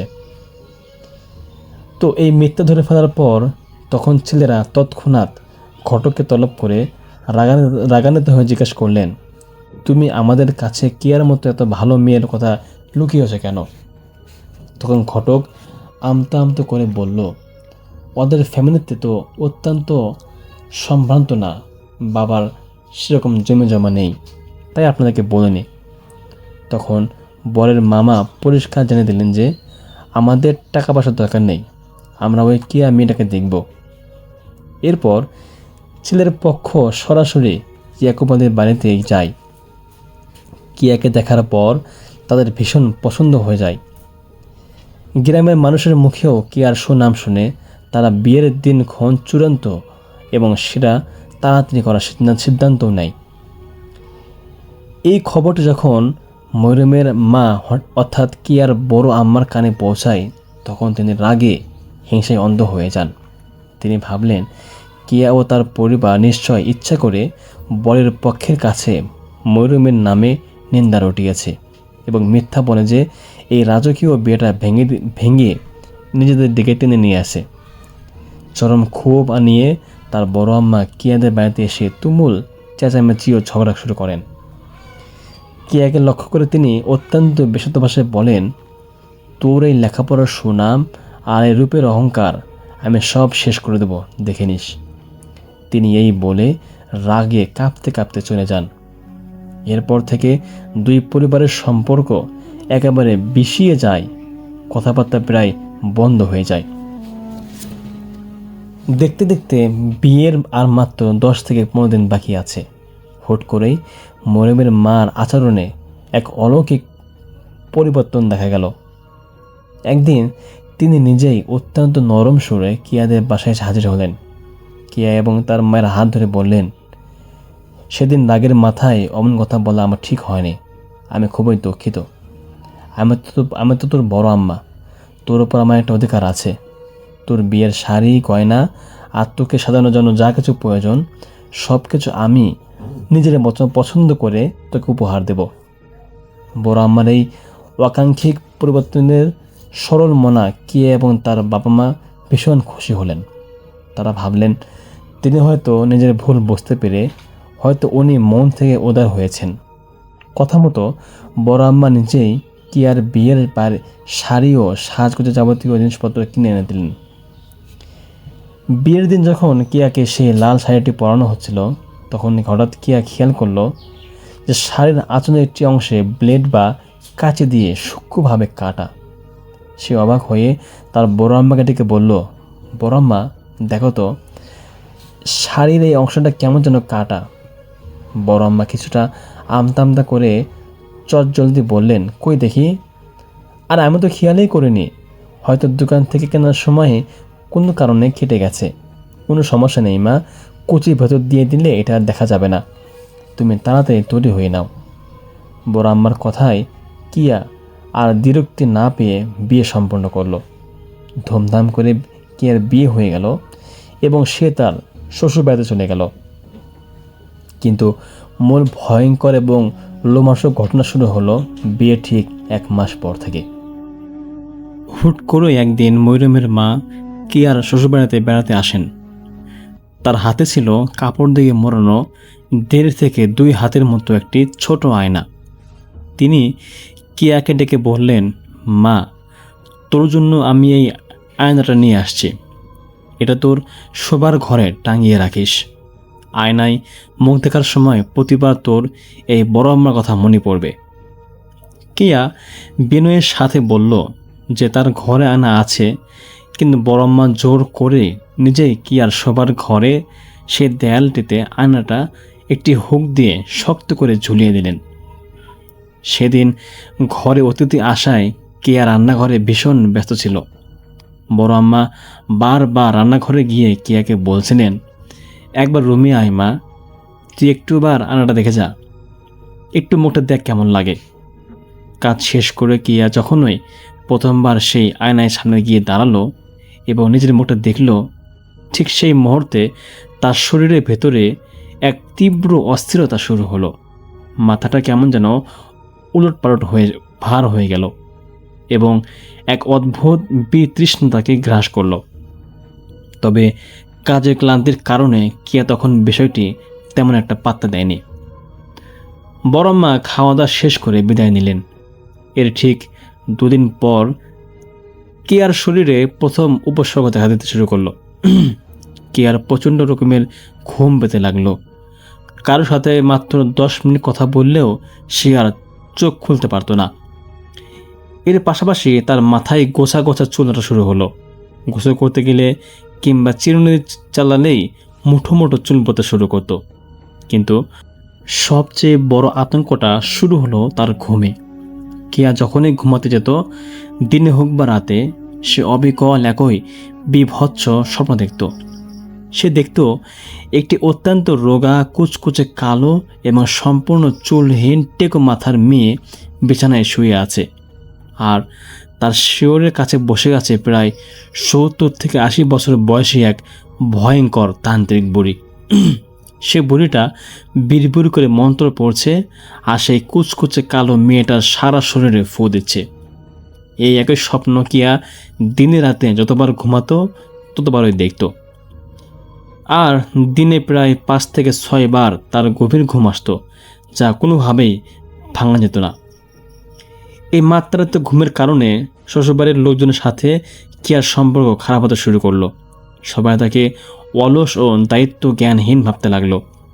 এদিকে কিয়ার শারীরিক অবস্থা দ্রুত অবনতির দিকে যাচ্ছিল। সে আগে অত্যন্ত ফর্সা এবং সুন্দরী ছিল, কিন্তু দিন দিন তার গায়ের রং কালচে ও ফ্যাকাশে হতে লাগলো। পায়ের পাতাগুলো এমনভাবে ফাটতে শুরু করলো যেন মনে হতো চামড়াগুলো খসে খসে পড়ছে। চিকিৎসকের পর চিকিৎসক বদল করা হলো, কিন্তু কোনো ওষুধে তার কোনো কাজ করছিল না। এক পর্যায়ে কিয়ার মাথার সমস্ত চুল পড়ে গিয়ে সে সম্পূর্ণ টেকো হয়ে গেল। একদিন রাতে কিয়ার স্বামী তাকে বলল, আজ রাতে আমার ফিরতে বেশ দেরি হবে, তুমি তো ঘুমালে আর সহজ উঠতে পারো না, তাই দরজার খিলটা পুরোপুরি না এঁটে হালকা কিছু দিয়ে আটকে রেখো, আমি এসে ঠেলে ভেতরে ঢুকে যাব। কিয়া ঠিক তাই করে ঘুমিয়ে পড়ল। তো মাঝরাতে যখন কিয়ার স্বামী ঘরে ঢুকলো, তখন ভেতরের ঘরের দৃশ্য দেখে তার মেরুদণ্ড দিয়ে একটি ঠান্ডা স্রোত বয়ে গেল। সে দেখল কিয়ার খাটের ঠিক পাশে কুঁজো হয়ে দাঁড়িয়ে আছে এক অত্যন্ত বৃদ্ধ কুৎসিত মহিলা। সে কিয়ার শরীরের উপর ঝুঁকে পড়ে বিড়বিড় করে কি যেন মন্ত্রোচ্চারণ করছে আর ফু দিচ্ছে। তো স্বামী প্রথমে ভেবেছিল হয়তো গ্রামের কোনো কবিরাজ বা প্রতিবেশী কোনো বুড়িমা মধ্যরাতে ঝড়ফুঁক করতে এসছেন। এটি যে কোনো অলৌকিক বা প্যারানর্মাল ঘটনা তা সে প্রথমে বুঝতে পারেনি। ভেতরে একজন পরনারী আছেন ভেবে ভদ্রতাবশত ঘরে ঢোকার আগে স্বামী বাইরে থেকে জোরে জোরে তার স্ত্রীর নাম ধরে ডাকলো, কেয়া কেয়া। আর ঠিক সেই মুহূর্তে ঘটল এক অবিশ্বাস্য ঘটনা। নাম ধরে ডাকার সাথে সাথে সেই বৃদ্ধা মহিলাটি এক তীব্র আলোর কুণ্ডলিতে বিপরিণত হলো এবং চোখের পলকে ঘরের দেয়ালে ঝুলতে থাকা সেই আয়নাটার ভেতর ঢুকে অদৃশ্য হয়ে গেল। স্বামী স্তব্ধ হয়ে গেল। সে দ্রুত ঘরে ঢুকে কিয়াকে ডেকে তুলল এবং বলল, এখানে একটু আগে এক বুড়ি তোমাকে ঝড়ফুঁক করছিল, আমি ডাক দিতেই সে আয়নার ভেতর ঢুকে গেল। সে কোথায় গেল? কিয়া তখন গভীর ঘুমে আচ্ছন্ন থাকায় বলল, তুমি ভুল দেখছো, ঘরে কেউ নেই। পরদিন কিয়ার অবস্থা আরও মারাত্মক হয়ে উঠল। সে বিছানা থেকে ওঠার শক্তিটুকু হারিয়ে ফেলল। দুপুরে কোনো মতে উঠে যখন সে দেয়ালে ঝুলানো সে আয়নাটার সামনে দাঁড়ালো, তখন ভয়ে তার কলেজা শুকিয়ে গেল। আয়নার ভিতরে তার নিজের প্রতিবিম্ব দেখা যাচ্ছে। সে শিউরে উঠল। তার অবয়ব ঠিক মরমের মতোই রোগা, কুচকুচে কালো এবং চুলহীন হয়ে আছে, ঠিক যেমনটা সে প্রতিদিন স্বপ্নে দেখত। সে আর দেরি না করে সাথে সাথেই শাশুড়িকে ডেকে সব কথা খুলে বলল এবং জানালো যে যেদিন থেকে এই আয়নাটা ঘরে আসছে সেদিন থেকেই তার জীবন ধ্বংস হয়ে যাচ্ছে। শাশুড়ি খুব বেশিক্ষণ মহিলা ছিলেন। তিনি বললেন, আয়নাটার পেছনে নিশ্চয় কোনো রহস্য আছে। তারা দুজন মিলে দেয়াল থেকে আয়নাটা নামালেন এবং দেখলেন আয়নাটির পেছনে কাঠের একটা শক্ত কপাট দিয়ে লক করা ছিল। স্ক্রুড্রাইভার দিয়ে সেই কাঠের লকটি খুলতেই ভিতর থেকে বেরিয়ে এল এক কালো জাদুর নিকৃষ্টতম কিছু সামগ্রী। একটি ছোট লাল কাপড়ের টুকরো, একটি লম্বা চুল এবং মানুষের পায়ের নখ। কেয়া সেই লাল কাপড়ের টুকরোটি দেখে চিনতে পারল যে এটি তার বিয়ের শাড়ির সেই কেটে রাখা অংশটি। সব সুতো যেন এক মুহূর্তে মিলে গেল। তারা আর দেরি না করে এলাকার বড় বড় এবং অভিজ্ঞ তান্ত্রিক কবিরাজে শরণাপন্ন হলেন এবং সেই আয়না ও ভেতরের জিনিসগুলো তার সামনে হাজির করলেন। কবিরাজ মশাই সব কিছু পরীক্ষা করে গম্ভীর গলায় বললেন, মেয়েরা, তোমাদের বড় আম্মা চরম শত্রুতাবশত এক ভয়ঙ্কর জিনের মাধ্যমে এ মেয়ের ওপরে কুফরি বা ব্ল্যাক ম্যাজিক করেছে। এর একমাত্র উদ্দেশ্য কেয়াকে তিলে তিলে কষ্ট দিয়ে মেরে ফেলা। কেয়ার পরিবার কান্নায় ভেঙে পড়ে এর প্রতিকার চাইল। কবিরাজ বললেন, আমি এর চিকিৎসা করতে পারবো, কিন্তু এই কুফরি কাটতে যতটুকু সময় লাগবে ততদিন এই মেয়ে বাঁচবে না।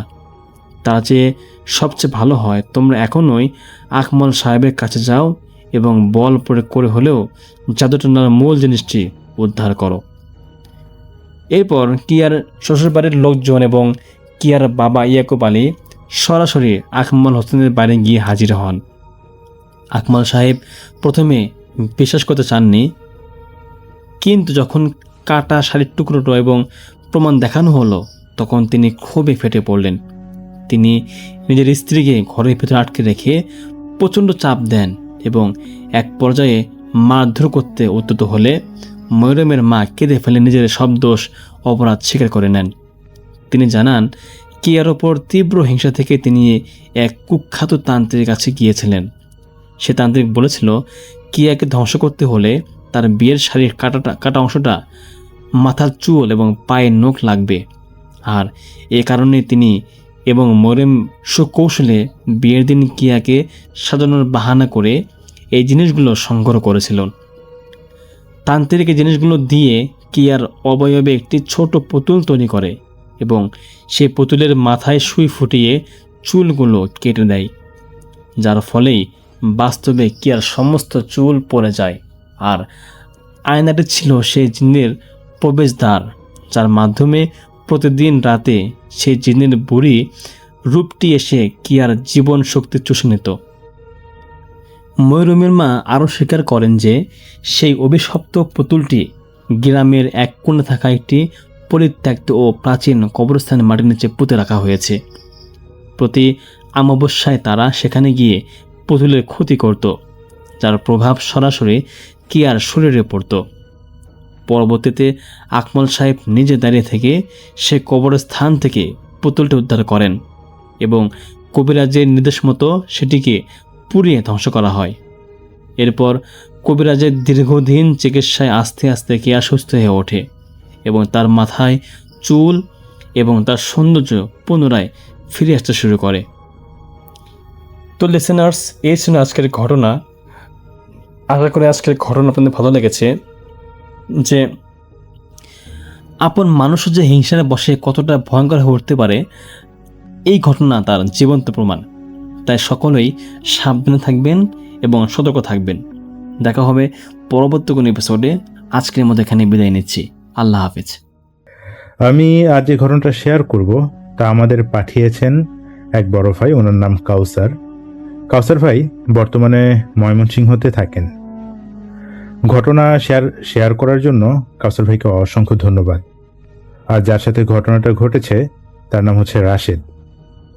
কাউসার ভাইয়ের ঘটনার প্রেক্ষাপট ভালোভাবেই জানেন, কারণ কাউসার ভাই এবং রাশেদ হচ্ছেন কাজিন। এই ঘটনাটা সে তার পরিবার থেকে শুনেছে। আমি ঘটনায় চলে যাই, তিনি যেভাবে বলেছেন আমি সেভাবেই বলতে চেষ্টা করছি। কাউসার ভাইয়া যেভাবে আমাকে বলেছেন, আজ রাশেদ ঘরের সবগুলি লাইট জ্বালিয়ে বিছানায় বসে আছে, তার পাশে বসে আছে তার মা। রাশেদ এক নজরে তাকিয়ে আছে ঘরের মাঝখানে লাইটের দিকে। সব দরজা জানালা বন্ধ, তবুও রাশেদ মাঝে মাঝে চিৎকার করে উঠছে। কিছুক্ষণ পর পর সে বলছে, ওই যে দেখো, অঘোষ আসছে, ছুরি হাতুড়ি বাটাল নিয়ে। ও আমাকে মেরে ফেলবে, আমাকে কেটে ফেলবে, আমাকে শক্ত করে ধরে রাখো। এই বলে কাঁথা দিয়ে সারা শরীর ঢেকে ফেলে রাশেদ। রাশেদ যখন ছোট ছিল তখন তেমন কোনো সমস্যা ছিল না। ধীরে ধীরে যখন বড় হয় তার সমস্যাটাও আস্তে আস্তে বাড়তে থাকে এবং একটা পর্যায়ে গিয়ে বেশ ভালো রকম সমস্যায় পড়ে যায়। এর মাঝ দিয়ে তাদের দিন কাটছিল। একদিন রাত 3টার দিকে রাশেদের ঘর থেকে খুব জোরে চিৎকারের শব্দ আসতে থাকে। রাশেদের বাবা মা যখন বুঝতে পারে যে শব্দটা রাশেদের ঘর থেকে আসছে, তখন তারা সেই ঘরে যায়। গিয়ে দেখে রুমের দরজা খোলা।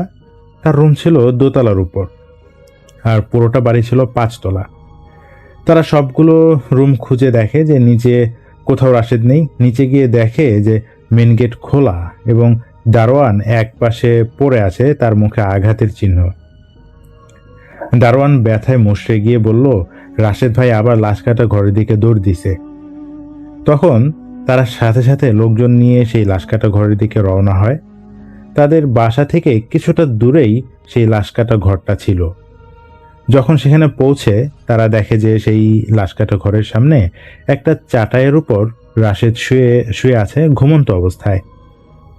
কিছুদিন থেকে এমন বেশ কিছু সমস্যা হচ্ছে। একদিন দুপুরবেলায় রাশেদ তার মাকে বলছে, মা, আমার একটা মানুষ এনে দাও, মরা মানুষ, আমি কাটবো। অঘোষ আমাকে শিখিয়ে দিবে কিভাবে মানুষ কাটতে হয়। এই কথা শুনে তার মা অনেকক্ষণ তার দিকে তাকিয়ে থাকে, কি বলবে বুঝতে পারে না, ভীষণ চিন্তায় পড়ে যায়। আসলে লাশ কাটা ঘরটা তাদের বাসার খুব কাছে হবার কারণে, আর খেলার মাঠটা লাশ কাটার ঘরের সাথেই, মাঝে ছোট্ট একটা দেয়াল। রাশেদ সহ অন্যরা যারা খেলতে যেত মাঝে মাঝেই তারা দেখতো যে সেখানে চাটাইয়ে মোড়া লাশ নিয়ে এসেছে ভ্যানে করে। মাঝে মাঝে তারা লাশ কাটা দেখার জন্য সেই ছোট্ট দেয়ালের উপর উঠে উকি ঝুঁকি দিত। আর যে লাশ কাটতো তার নামই ছিল অঘোষ। এভাবে ধীরে ধীরে লাশ কাটা দেখাটা তার নেশার মতো হয়ে যায়। মাঝে মাঝে অঘোষের সাথে কথাও বলতো। কয়েকজন বন্ধু মিলে কথা বলতো অঘোষের সঙ্গে। তারা লাশ কাটার অভিজ্ঞতা জানতে চাইতো তার কাছে। কিন্তু এখন রাশেদ বেশ ভয়ানক সমস্যায় পড়ে গেছে। সে নিজেই এখন একজন ডোম হতে চায়, সে নিজে লাশ কাটতে চায়। একদিন রাতে তার ঘর থেকে ঠুকঠাক এরকম শব্দ আসতে থাকে। রাশেদের বাবা মা এই শব্দ পেয়ে রাশেদের ঘরে যায়। তারা গিয়ে দেখে যে রাশেদ একটা কুকুর জবাই করে ফেলছে তার মেঝের মাঝখানে, এবং রাশেদ সেই কুকুরের মাথা হাতুড়ি বাটাল দিয়ে মাঝ বরাবর কাটতে চেষ্টা করছে, যেভাবে লাশের মাথা কাটা হয়। কুকুরের বুক সম্পূর্ণ চেরা। তার বাবা মা যখন ঘরে ঢুকে এই দৃশ্য দেখে তারা মারাত্মক ভয় পেয়ে যায়, তাকে ধরে ফেলে। চিন্তা করে রাশেদ এইসব লাশ কাটা সরঞ্জাম কোথায় পেল। এর আগে আরও বেশ কিছু সমস্যা হয়েছে রাশেদের সাথে, তারা বুঝতে পারে যে এবারও হয়তো কিছু হয়েছে ওর সঙ্গে। কিছুদিন আগে এক হুজুর বলেছিল ওর উপর নজর আছে। আসল ব্যাপারটা এভাবেই শুরু হয়েছিল অনেক দিন আগে। কাসর ভাই যেভাবে বলছে আমাকে, ওটা এরকম যে রাশেদের বাবা তখন কাজের সুবাদে ময়মনসিংহ জেলার পাশের কোন এক জেলায় থাকতেন। তিনি অনেকদিন সেখানে থাকেন, চারপাশে জানাশোনা হয় এবং জমি জমা কিনে স্থায়ী হয়ে যান। একটা সময় তার পরিবারের সবাইকে নিয়ে আসে। ধীরে ধীরে তার ব্যবসার প্রসার ঘটে আর তার নামও ছড়িয়ে যায় চারপাশে। পরিবারের সম্বন্ধে কিছুদিন পর বিয়ে ঠিক হয় তার এক ব্যবসায়িক বন্ধুর চাচাতো বোনের সাথে। কিছুদিনের মাঝে তাদের বিয়ে হয়। বিয়ের কিছু মাসের ভেতর তাদের অবস্থার মানে সম্পূর্ণ পরিবর্তন হয়ে যায়। তার ব্যবসায় দারুণ লাভ হতে থাকে। এক পর্যায়ে গিয়ে তারা নতুন একটা ব্যবসা করার প্ল্যান করে। তারা প্ল্যান করে যে একটা সিনেমা হল দিবে, এবং বছরখানেক পর তারা একটা সিনেমা হল দিয়েও দেয়। প্রথম থেকেই তাদের ব্যবসা ভালো চলতে থাকে। এর মাঝে তার স্ত্রীর মা হবার সময় হয়ে যায়। কিছুদিন পর তাদের ঘরে একটা ছেলে সন্তান জন্মগ্রহণ করে, আর তার নাম রাখা হয় রাশেদ। মাঝে বেশ কয়েকটা বছর কেটে যায়, তাদের দিন ভালোই যাচ্ছিল। এমন সময় রাশেদের বাবার সেই বন্ধু, মানে তার স্ত্রীর চাচাতো ভাই, নতুন একটা বিজনেসের কথা বলেন। সে বিজনেসের জন্য বেশ অনেক টাকাই ধার চায়। রাশেদের বাবা সেই টাকাটা ধার দেন। তিনি ব্যবসা শুরু করেন। একটা পর্যায়ে গিয়ে সে কোনো কারণে ব্যবসায় বড় একটা লসে পড়ে যায়, এবং লসে পড়ে বেশ দেনায় পড়ে যায়। রাশেদের সেই মামা, মানে তার মায়ের চাচাতো ভাই, এক ওঝার শরণাপন্ন হয়, যার দ্বারা সে লসে পড়েছে। তাকে জাদুটোনা করে যদি কিছু টাকা পাওয়া যায় এই চিন্তা করে সেই ওঝার সঙ্গে মেলামেশা শুরু করে। এভাবে চেষ্টা করতেই থাকে। আর কাজের মধ্যে যা হয় তা হচ্ছে রাশেদের চাচাতো মামা কবিরাজের দিকে আগ্রহী হয়ে পড়ে। সে সেই কবিরাজের কাছে জাদুবিদ্যা বা কবিরাজি শিখতে চায়, আর কবিরাজও অনেক টাকার বিনিময়ে তাকে কবিরাজি শিখাতে চায়। দিন দিন সব কাজ বাদ দিয়ে রাশেদের মামা কবিরাজি করছে। কবিরাজ তাকে বুদ্ধি দেয় যে আগে কাজ শেখো, পরের টাকা এমনিতেই আসবে। এদিক দিয়ে সেই মামার প্রায় সব সম্পত্তি উজাড় হতে থাকে। কয়েক বছর পর সে একদম উজাড় হয়ে যায়। এর মাঝে সে রাশেদের বাবার কাছে আরো অনেক টাকা ধার নেয়, কিন্তু ফেরত দেয় না। তখন রাশেদ বড় হতে থাকে, তারও তো ভবিষ্যৎ আছে। এই কথা চিন্তা করে রাশেদের বাবা তার মামাকে আর টাকাটা ধার দেয় না বা দিতে চায় না। এভাবে কয়েক বছর টাকা ধার না পেয়ে সে একদম পথে গিয়ে পড়ে। তার মামা সেই শহর ছেড়ে দূরে চলে যায়। এখন রাশেদ বড় হয়ে গেছে, প্রায় অনেকদিন পর, 14-15 বছর হয়ে গেছে রাশেদের। এখন বন্ধুদের সাথে খেলতে যায় বাইরে, সিনেমায় ভালো কোনো মুভি আসলে বন্ধুদের সঙ্গে দেখতে যায়। ধীরে ধীরে বড় হচ্ছে, বন্ধুদের সঙ্গে মেলামেশা, খেলাধুলা বেড়ে যায়। তারা যেদিকটায় খেলতে যেত সেই মাঠের শেষ প্রান্তে হচ্ছে এই লাশকাটা ঘরটা। প্রথমে তারা ভয় পেত, যখন মাঝে মাঝে দেখতো ভ্যানে করে চাটায়ে পেঁচিয়ে লাশ আনা হচ্ছে, তারা ভয় পেয়ে যেত। তখন মাঝে মাঝে মাঠ আর লাশ কাটা ঘরের যে মাঝে যে দেয়ালটা ছিল ওটার উপর দাঁড়িয়ে দেখতে চেষ্টা করত যে লাশ কাটা হচ্ছে কিনা। এভাবে ধীরে ধীরে তাদের ভয়টা কেটে যেতে থাকে। একদিন বিকেলে খেলা শেষ করে তারা বাসায় ফিরছিল। তারা দেখে মাঠের সাথে যে মেন রোড, সেই রোড দিয়ে চাটায়ে করে 3টা ভ্যানে 3টা লাশ নিয়ে যাচ্ছে। তারা ভ্যানের পেছন পেছন যায়। রাস্তা দিয়ে অনেকটা মেন রাস্তাটাতে অনেকটা ঘুরে সেই লাশ কাটা ঘরে যেতে হয়। এখান থেকে লাশ কাটা ঘরটা প্রায় 15-20 ফিট উপরে, মানে সমতল থেকে প্রায় 15-20 ফিট উপরে, একটু ছোট ঢিবির উপর।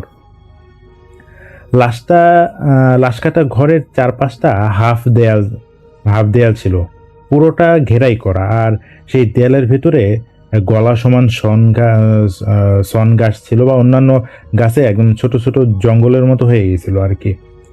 তো বাউন্ডারির ভিতরে 14-15 ফুট জায়গা নিয়ে একটা ছোট পাকা ঘর, এটাই হচ্ছে লাশ কাটা ঘর। একদিকে জেলখানার গেটে যেমন রড থাকে তেমন রড বসানো, মাঝ দিয়ে ঘরের মাঝে কি হচ্ছে বা ঘরের মাঝে দেখা যায়। মাঝ বরাবর একটা সিমেন্টের টেবিল, সেখানে লাশ রেখে কাটা হয়। আর টেবিলের এক পাশে একটু নালার মতো, ওদিক দিয়ে রক্ত গড়িয়ে পড়ে। তারা কিছুক্ষণ দেখতো কি হয়। যখন লাশ টেবিলে ওঠানো হয় তখন ওদেরকে সরিয়ে দেওয়া হতো, সম্পূর্ণ দেখতে পেত না। এর কিছুদিন পর থেকে রাশেদের কিছু কিছু প্রবলেম শুরু হয়। সে মাঝে মাঝে স্বপ্ন দেখতো যে এই লাশ কাটা ঘরে সেই টেবিলের উপর তাকে শুইয়ে রাখা হয়েছে। কিভাবে এখানে আসলো তা রাশেদ বলতে পারে না। এটা রাশেদ তার বাবা মাকে জানায়। তারা বলে, তুমি ওই মাঠে আর খেলতে যাবা না, লাশের ভ্যানের দিকে তাকাবা না, তুমি এগুলো চিন্তা করো তো, তাই এমন বাজে স্বপ্ন দেখো। কিছুদিন পর রাশেদ রাতে একা শুয়েছিল, তার ঘুম ঘুম ভাব হচ্ছে। এর মাঝে কারেন্ট চলে যায়। অন্ধকারে রাশেদ খুব ভয় পায়। সে চিৎকার করে তার মায়ের কাছে একটা লাইট চায়, টর্চ লাইট। সাথে সাথে তার ঘরে দরজা খুলে যায়, কেউ ঘরে আসে। রাশেদ ভাবে তার মা আসছে। রাশেদ তখন ভালো করে খেয়াল করে দেখে তার ঘরে 4 জন মানুষ ঢুকে গেছে। তারা তার বিছানার চারপাশে দাঁড়িয়ে আছে। একসময় একজন লোক তার মাথায় হাত বুলিয়ে দেয়, আর সাথে সাথে তার মনে হলো তার নড়াচড়া করার সব শক্তি চলে গেছে। সে দেখতে পাচ্ছে যে কি হচ্ছে, কিন্তু কথা বলার শক্তি নেই, নড়ার শক্তিও নেই। এমন সময় সেই 4 জন লোক রাশেদকে হাতে ধরে উঁচু করে ফেলে। তার মনে হচ্ছে লোকগুলো রাশেদকে উড়িয়ে নিয়ে যাচ্ছে। এবার তারা 2 তলা থেকে নেমে নিচতলায় আসলো। দারোয়ানের সামনে রাশেদকে নিয়ে যাচ্ছে টেনে হেঁচড়ে বা উঁচু করে। দারোয়ান কাউকে বাধা দিচ্ছে না। দারোয়ানকে রাশেদ চিৎকার করে ডাকছে। দারোয়ান কিছুই শুনতে পাচ্ছে না। একটা সময় সেই 4 জন লোক তাকে আবার সেই লাশ কাটা ঘরে নিয়ে যায়। তাকে টেবিলে শুয়ে দেওয়া হয়। একজনের হাতে একটা ছোট করাত, একজনের হাতে থাকে বাটালি। তারা এমনভাবে এগিয়ে আসতে থাকে, মনে হয় এক্ষুনি রাশেদকে কেটে টুকরো টুকরো করে ফেলবে। রাশেদ ভয়ে কান্না করতে থাকে। ঠিক এমন সময় রাশেদের বাবা আর কয়েকজন সেই লাশ কাটা ঘরে চলে আসে। এসে দেখে রাশেদ আবারও আজ সেই চাটাইয়ের উপর লাশ কাটা ঘরের বারান্দায় শুয়ে আছে। আজ তার মুখ দিয়ে সাদা ফেনা বেরোচ্ছে। তাকে তাড়াতাড়ি বাসায় নিয়ে আসা হয়। এখন রাশেদকে চোখে চোখে রাখা হয়, একা কোথাও যেতে দেয়া হয় না। একদিন বিকেলে তার বাবা মা কোনো এক কাজে বাইরে যায়। তার তো এখন একা বাইরে যাওয়া নিষেধ। সে বারান্দায় একা দাঁড়িয়েছিল। তখন সে দেখে তার বাসার নিচে দিয়ে 2টা ভ্যান লাশ নিয়ে যাচ্ছে আজকে চাটাইয়ে মুড়ে। এমন সময় সে লক্ষ্য করলো তার এক বন্ধু রাকিব ভ্যানের পেছন পেছন যাচ্ছে। সে রাশেদকে হাত ইশারায় ডেকে বলে, যাবি নাকি, চল যাই, দেখে আসি। রাশেদ প্রথমে মানা করলেও পরক্ষণেই খুব আগ্রহী হয়ে ওঠে যাবার জন্য। সে ধীরে ধীরে নিচে নামে, দেখে যে দারোয়ান নেই। সে দৌড়ে রাকিবের সাথে লাশের পেছন পেছন যেতে থাকে। একসময় সেই লাশ কাটা ঘরে গিয়ে পৌঁছায়, জানতে পারে যে এখানে একজন বিষ খেয়ে আত্মহত্যা করেছে। সেই আত্মহত্যা লাশ, মানে সেই লাশটার সবার আগে পোস্টমর্টম হবে। তো এখনো ডোম আসে নাই, আর এই ডোম হচ্ছে সেই অঘোষ। কিছুক্ষণ পর অঘোষ আসে। এসে সে লাশগুলো একে একে করে নামায়, আর একটা লাশ চাটাই খুলে লাশ কাটার টেবিলে শোয়ায়। পুলিশ আশেপাশের লোকজনদেরকে সরিয়ে দেয়, কিন্তু রাকিব আর রাশেদ লুকিয়ে আবার গেটের সামনে দাঁড়ায়। এখনই কিছুক্ষণ আগে অন্ধকার হয়ে গেছে। অঘোষ লাশ কাটার জন্য ছুরি, কাঁচি, বাটাল, হাতুড়ি এগুলি বের করলো। অঘোষ এই সময় হঠাৎ রাশেদের মুখোমুখি তাকায়। অঘোষ আর জোরে করে বলে ওঠে, আর মাত্র কয়দিন পর তোর লাশ এভাবে কাটবো। এটা শুনে রাশেদ রাকিবকে জিজ্ঞেস করলো যে অঘোষ এই কথা বললো কেন। তখন রাকিব বলে যে কি বললো। রাশেদ বলল, ওই যে আর কয়দিন পর নাকি আমার লাশ এভাবে কাটবে। রাকিব বলে, কি বলিস, অঘোষ তো এই কথা বলেই নাই।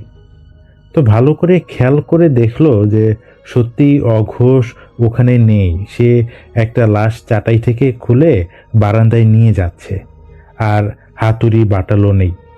তো এখন রাশেদের শরীর খারাপ লাগছে। সে এবার রাকিবকে বলে বাসায় চলে যাব। তো তারা রাতে তখন বাসায় ফেরত আসে। এসে দেখে তার বাবা মা রাশেদকে খুঁজছে, তাকে খুব বকাঝকা দেয়। সেদিন রাতে সে রাকিবকে তার সঙ্গে থেকে যেতে বলে। রাতে খাবার খাওয়ার পর তারা যখন ঘুমানোর জন্য শুয়ে পড়ে, তারা ঘরের লাইট তখন জ্বালানোই থাকে, আজও ছিল। তো মাঝরাতে রাশেদ একটা কান্না শব্দ শুনতে পায়। সে ঘুম থেকে উঠে যায়। সে দেখে রাকিব তার দরজার সামনে গিয়ে দাঁড়িয়ে আছে, আর সে ফুপে ফুপে কান্না করছে, আর লাইটটাও বন্ধ করা। রাশেদ লাইট জ্বালায়। সে দেখে রাশেদ এখন হু হু করে কান্না করছে, শব্দ করে, উল্টো দিকে ঘুরে। রাশেদ কাছে যাবার পর রাকিব হাতের ইশারায় তার বারান্দায় নিচে তাকাতে বলে। সে নিচে তাকিয়ে দেখে রাকিব মারা গেছে, আর তার লাশ একটা খাটিয়ায় শোয়ানো। আর এটা দেখে মানে রাশেদ থ হয়ে গেছে, তার মাথার কাজ করতেছে না, কি করবে বুঝতেছে না। আর রাকিবের লাশের পাশে দাঁড়িয়ে আছে হচ্ছে অঘোষ। এটা দেখে পাশে থাকা রাকিব রাশেদকে বলল, কিরে ভয় পাইছিস? ওই দেখ আরেকটা ভ্যান, ওটা তোর লাশ। এটা বলে ভয়ঙ্কর একটা হাসি দেয় রাকিব। রাশেদ দেখে সত্যি একটা ভ্যান, তাতে রাশেদ নিজেই চাটাইয়ে ঘেরে শুধু মুখ খোলা অবস্থায় শুয়ে আছে। পেছনে অঘোষ হাতে হারিকেন নিয়ে হেঁটে যাচ্ছে, রাশেদের দিকে তাকিয়ে মিটি মিটি হাসছে। ঠিক এখন রাশেদের ঘর থেকে একটা ডাক আসে, কিরে ওখানে কি করিস? রাশেদ ভয়ে মুষড়ে গেছে, সে মুখ দিয়ে কোনো শব্দ করতে পারছে না। সে দেখে রাকিব ওর বিছানায় বসে আছে, অন্য একজন রাকিব বারান্দায়। তখন নিচে থেকে হাসির শব্দ আসছে।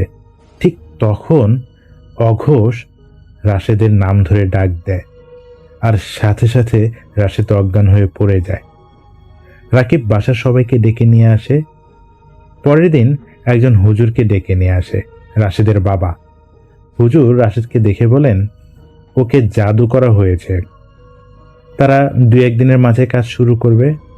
ঠিক সেদিন সন্ধ্যায় রাশেদের সেই মামা আবার বাসায় ফিরে আসেন। সে বলে যে রাশেদের খবর পেয়ে আজ সে এসেছে। তার পরিচিত একজন কবিরাজ আছে, যিনি এই কাজ খুব তাড়াতাড়ি সমাধান করে দিতে পারবে। সে সাথে করে সেই কবিরাজকে নিয়ে এসেছে। সেদিন মাঝরাতে তারা কবিরাজি শুরু করে। সেই কবিরাজ কিছু একটা করে, তখন জানালায় সজোরে একটা শব্দ হয়, মানে পুরোটা ঘর একদম ভারী হয়ে যায়। সাথে সাথে রাশেদ বসা থেকে মেঝেতে পড়ে যায় ঠাস করে। তাকে ধরে উঠানো হয়। তখন রাশেদ চোখ বড় বড় করে লাল টকটক করে চারপাশে তাকায় এবং অন্য একটা স্বরে বলতে থাকে, তাকে কেন ডাকা হয়েছে।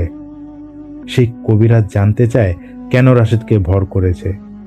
সে শুধু বলে রাশেদকে তার ভালো লেগেছে, সেই খেলার মাঠ থেকেই রাশেদের পেছন নিয়েছে, আর এই ভালো লাগার কারণে সে কখনোই রাশেদকে ছেড়ে যাবে না। তখন সেই কবিরাজ অনেক কথাই বলেন রাশেদকে ছেড়ে দেওয়ার জন্য, কিন্তু এই জিন কিছুতেই রাশেদকে ছাড়বে না। তখন কবিরাজ একটা কাপড় নিয়ে কাপড়ে কিছু লিখে তাতে আগুন ধরিয়ে দেয়। রাশেদের মাঝে যে জিনটা ছিল তখন সে চিৎকার করতে করতে বলে সে চলে যাবে, তাকে যেন না মেরে ফেলে। বেশ কিছুক্ষণ পর কিছু নিয়ম কানুন দিয়ে সেই জিনটাকে ছেড়ে দেয়া হয়। এরপর রাশেদ ঠিক হয়ে যায়। সেদিন আর পরের দিন কোনো সমস্যা হয় না। তো কয়েকদিন পর সেই হুজুর আবার রাশেদদের বাসায় আসেন। এসে তিনি কিছুটা গম্ভীর হয়ে যান। সে বলে, আপনাদের বাসায় কি কেউ এসেছিল? তখন তার বাবা মা বলে যে হ্যাঁ, একজন কবিরাজ সেদিন রাতে এসেছে, জিন ছাড়িয়ে গেছে। তখন হুজুর বললেন যে আসলে এটা সম্পূর্ণভাবে ঠিক হয়নি, একটু সাবধানে থাকতে হবে, আবার সমস্যা হতে পারে। তখন রাশেদের মামা বলে, আরে কিছু হবে না। হুজুর রাশেদের মামার সাথে কোনো কথা বলেনি। হুজুর চলে আসেন। এভাবে 2-3 মাস কেটে যায়, সব ভালোই ছিল। এর মাঝে এক রাতে আবার রাশেদকে খুঁজে পাওয়া যায় না। তাকে খুঁজতে খুঁজতে সবাই অস্থির। তারা সবাই মিলে আবার লাশ কাটা ঘরটায় যায়, গিয়ে দেখে ওখানেও রাশেদ নেই। এবার তারা বেশ চিন্তায় পড়ে যায়। তখন খুঁজতে খুঁজতে আবার বাসার কাছে আসতেই দারোয়ান বলে যে সেই কবিরাজ রাশেদকে বাসায় নিয়ে এসেছে। তখন কবিরাজ বলে যে হঠাৎ তিনি জানতে পারে যে সেই জিনটা আবার আসছে এবং সেই রাশেদকে নিয়ে যেতে চায়, তাই সেই রাশেদের খোঁজ করে বাসায় ফিরিয়ে নিয়ে এসেছে। সেই কবিরাজ বলে যে কয়েকদিন এই বাসায় থাকতে হবে, থেকে কাজ করতে হবে। তাকে এখানে থাকতে দেয়া হয়, কিন্তু এর মাঝে দিন দিন রাশেদ আরও অসুস্থ হয়ে যাচ্ছে।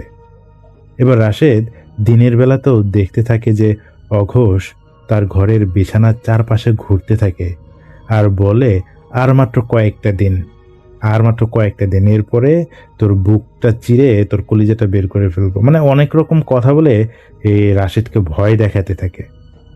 কবিরাজ মানে রাশেদের সাথে তার মামা রাতে থাকে একই বিছানায়, আর কবিরাজ চলে যায়। এখন রাশেদের খাবারও প্রায় বন্ধ হয়ে গেছে, সে রাতে ঘুমোতে পারে না। এমন সময় মানে অনেক রকম সে উল্টাপাল্টা চিৎকার করতে থাকে, কান্না করতে থাকে। তো এক রাতে রাশেদের বাবা রাশেদকে ঘুম থেকে ডেকে তুলে বলে ওঠে, বাবা ওঠ, আজ তোর আর কোনো অসুখ নেই, তুই সুস্থ হয়ে যাবি, চল আমরা হেঁটে আসি। রাশেদ দেখে তখন দিনের বেলা, সে তার বাবার হাত ধরে হাঁটতে বের হয়। তারা সেই খেলার মাঠে যাচ্ছে। রাশেদের কাছে সবকিছু স্বাভাবিক মনে হয় সব ঠিক হয়ে গেছে। তখন রাশেদের বাবা বলে, বাবা তুই তো লাশ কাটা ঘরটা দেখে ভয় পাস, চল আজকে আমরা লাশ কাটা ঘরটাই যাই, ওইখানে আমরা সারা বিকাল বসে থাকবো, একদম সন্ধ্যা পর্যন্ত বসে থাকবো, আমরা ওইখানে গল্প করব, দেখবো এখানে কি আছে, দেখবি সব ঠিক হয়ে গেছে। তো এমন সময় রাশেদের বাবা তার ছেলেকে দেখতে তার রুমে যায়, গিয়ে দেখে তার মামা একা শুয়ে আছে, রাশেদ ঘরের কোথাও নেই। বারান্দায় গিয়ে দেখে একটা কালো অবয়বের মতো কিছু একটা দূরে ওই মাঠটায় হাঁটাহাঁটি করছে, এবং যে দেয়ালটা পার হলেই লাশ কাটা ঘর, সেই দেয়ালের কাছাকাছি গিয়ে হাঁটাহাঁটি করছে। সাথে সাথে রাশেদের বাবা নিচে নেমে মাঠে দৌড়ে যায়, গিয়ে দেখে রাশেদ একা একা হাঁটছে আর বিড়বিড় করে কারোর সঙ্গে কথা বলছে। তার বাবা তাকে ডাকে, রাশেদ কোনো সাড়া দেয় না। একসময় জোরে একটা চড় দেয় আর রাশেদ সঙ্গে সঙ্গে সেন্সলেস হয়ে পড়ে যায়। রাশেদের মামা, দারোয়ান আর তার বাবা মিলে রাশেদকে বাসায় নিয়ে আসে। একদিন তখন চারপাশে কুকুর অনেক জোরে জোরে ডাকতেছিল সেই রাতে, তারপর রাতেই আবার বাসায় নিয়ে আসে। তো এরপর একদিন দারোয়ান রাশেদের বাবাকে বলে যে রাশেদের মামা নাকি কবিরাজের সাথে মানে একটা জায়গায় লুকিয়ে কিছু কথা বলছিল। সে বাজারে যাবার সময় এক জায়গায় তাদেরকে দেখে ফেলে এবং তাদের সাথে সেই অঘোষও ছিল। তখন এটা শুনে রাশেদের বাবা লক্ষ্য করলো যে তার মামা আর কবিরাজ আসার পর থেকেই রাশেদ বেশি অসুস্থ হয়ে যাচ্ছে। বেশ কয়েকবার অঘোষের কথা বলেছে রাশেদ। সব মিলিয়ে তার এখন সন্দেহ হতে থাকে। তো একবার রাশেদের মামা কোনো এক কাজে তাদের বাসা থেকে 2-3 দিনের জন্য বাইরে যায়। এমন সময় রাশেদের বাবা সেই হুজুরকে আবার বাসায় নিয়ে আসেন, তাকে সবকিছু খুলে বলেন। কবিরাজ, তার মামা আর অঘোষের সব কথাই বলে। হুজুর সেদিন সন্ধ্যায় আবার আসেন। এবার তিনি অজু করেন, রাশেদকেও অজু করান। তারা একসাথে 2 রাকাত নামাজ পড়েন। নামাজের মাঝে রাশেদ কিছু কিছু কথা বলে ওঠে যার অর্থ কেউ বুঝেনি। তো নামাজ শেষ করে তারা অন্য একটা ঘরে বসেন। হুজুর বলে, এই ঘরটায় কিছু আছে, ভালো করে খুঁজে দেখতে। তারা কিছুক্ষণ খোঁজার পর কয়েকটা তাবিজ পায়। রাশেদের বাথরুমে একটা কাপড়ে মোড়ানো কিছু পচা মাংস পায়। হুজুর তার কাজ করে যেতে থাকে। এর মাঝে এশার আজান হয়। হুজুর নামাজ পড়ে আবার কাজ শুরু করেন। হঠাৎ করে ঘরের মাঝে একটা দমকা বাতাস আসে। এবার রাশেদ ভিন্ন ভারী একটা স্বরে হুজুরকে সরাসরি বলে, আর যদি বেশি কিছু করিস তাহলে তোর ক্ষতি হবে। শুধু তোরই ক্ষতি হবে না, একে একে তোর পরিবারের সবাইকে মেরে ফেলবো। আর আমি তোকে ভয় দেখানোর জন্য বলছি না, আমি সত্যিই তোর পরিবারের সবাইকে মেরে ফেলবো। তখন হুজুর কিছুটা ঘাবড়ে যায়। সে কিছু নিয়ম পালন করে সেদিনের মতো কাজ বন্ধ করে দেয়। তিনি বলেন 2 দিন পর আবার আসবে। তো সেদিন যখন হুজুর বাসায় ফিরে যাচ্ছিলেন, তিনি রাশেদদের বাসা থেকে কিছুটা দূরে যাবার পর একটা মাঠ পড়ে, বিসিকের মাঠ পড়ে। সেই মাঠের মধ্য দিয়ে তাকে যেতে হয়। সে যখন মাঠের মধ্যখানে, তখন তিনি দেখে যে রাশেদের সেই মামা একপাশে দাঁড়িয়ে হুজুরকে শাসাচ্ছে আর বলছে যে একবার ওদের, আর এরপর যদি ওদের বাসায় আবার যায় তাহলে সরাসরি তাকে মেরে ফেলবে। আর মেরে তো ফেলবেই, তাকে মেরে ফেলার আগে তার চোখের সামনে তার পরিবারের সবাইকে মেরে ফেলবে। তখন হুজুর বলে, আরে তোরা তো শয়তান, তোরা আমার কি ক্ষতি করবি? কিছুই করতে পারবি না, হায়াত মওত তো সব আল্লাহর হাতে। এমন সময় তার সাথে সাথে চলে আসে সেই কবিরাজ। এবার কবিরাজ দূর থেকে কিছু ছাই হুজুরের গায়ে ছুঁড়ে দেয়। হুজুরের অজু তো আগে থেকে অজু ছিল, আর সূরা কালাম প্রথম থেকে পড়ছিলেন, হুজুর পড়েই যাচ্ছিলেন। হুজুরের হাতে জমজমের পানি ছিল, তিনি সেই পানি কিছুটা নিজের গায়ে ছিটিয়ে দেয়, আর তারপরেই সেই পানি ছিটা দেয় হচ্ছে সেই 2 অবয়বের উপর। প্রায় সাথে সাথে তারা হুজুরের চারপাশে ছুটোছুটি করতে থাকে আর অকথ্য ভাষায় হুজুরকে গালাগালি শুরু করে। তখন হুজুর জোরে একটা সূরা পড়তে থাকে। পড়তে পড়তে একটা সময় একটা অবয়ব, মানে তার মামার অবয়বটা বাতাসে মিশে যায়। আর কবিরাজ যে ছিল সে হুজুরকে লক্ষ্য করে অনবরত থুথু দিয়ে যাচ্ছে, কিন্তু হুজুরের গায়ে থুথু লাগে না।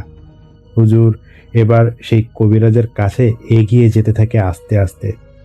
সে খুব কাছে গিয়ে জমজমের পানি বেশি করে সেই কবিরাজের অবয়বটার উপর ছুঁড়ে দেয়।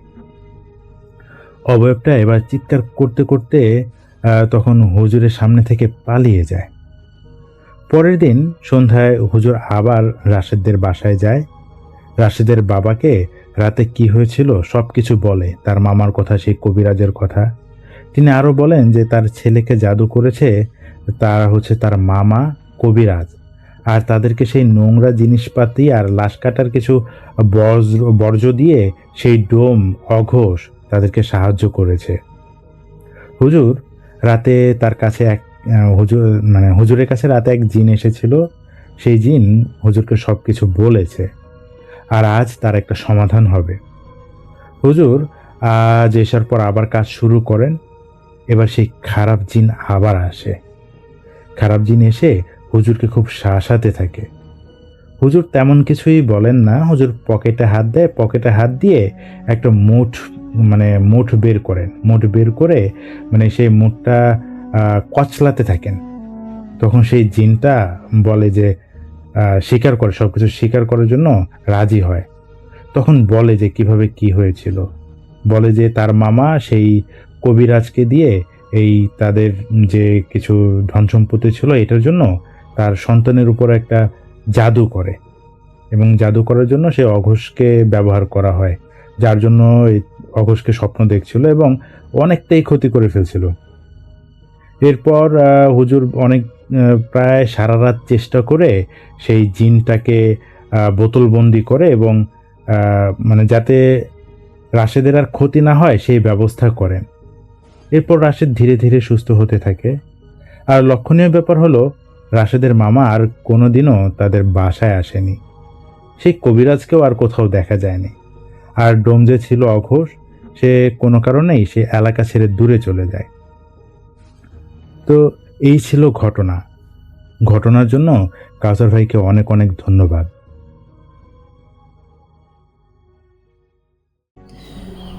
ঠিক তখনই ট্রেনের ভাঙ্গা জানালার কাছের দিকে চোখ যেতেই আমার বুকের রক্ত হিম হয়ে গেল। ট্রেনের ভেতরের আবছা হলদে আলোয় আমি দেখতে পাচ্ছিলাম যে জানালার বাইরে ট্রেনের চাকা বা রেল লাইনে কিচ্ছু নেই। পুরো আস্ত ট্রেনটা মাটি থেকে অন্তত 20 ফিট ওপরে কুয়াশার শূন্য চাদরের ওপর কোনো এক দিক দিয়ে শব্দ ছাড়া ভেসেই চলছে। আর আমার ঠিক সামনের সিটে বসা সে চাটুপাড়া বড় লোকটা হুট করেই তার মাথাটা সোজা করল। তার কপাল থেকে পুরো মুখটা মাঝখান দিয়ে দুভাগ হয়ে হা হয়ে গেল। আর সেখান থেকে বের হয়ে এলো অজস্র কিলবিল করতে থাকা কালো পোকা।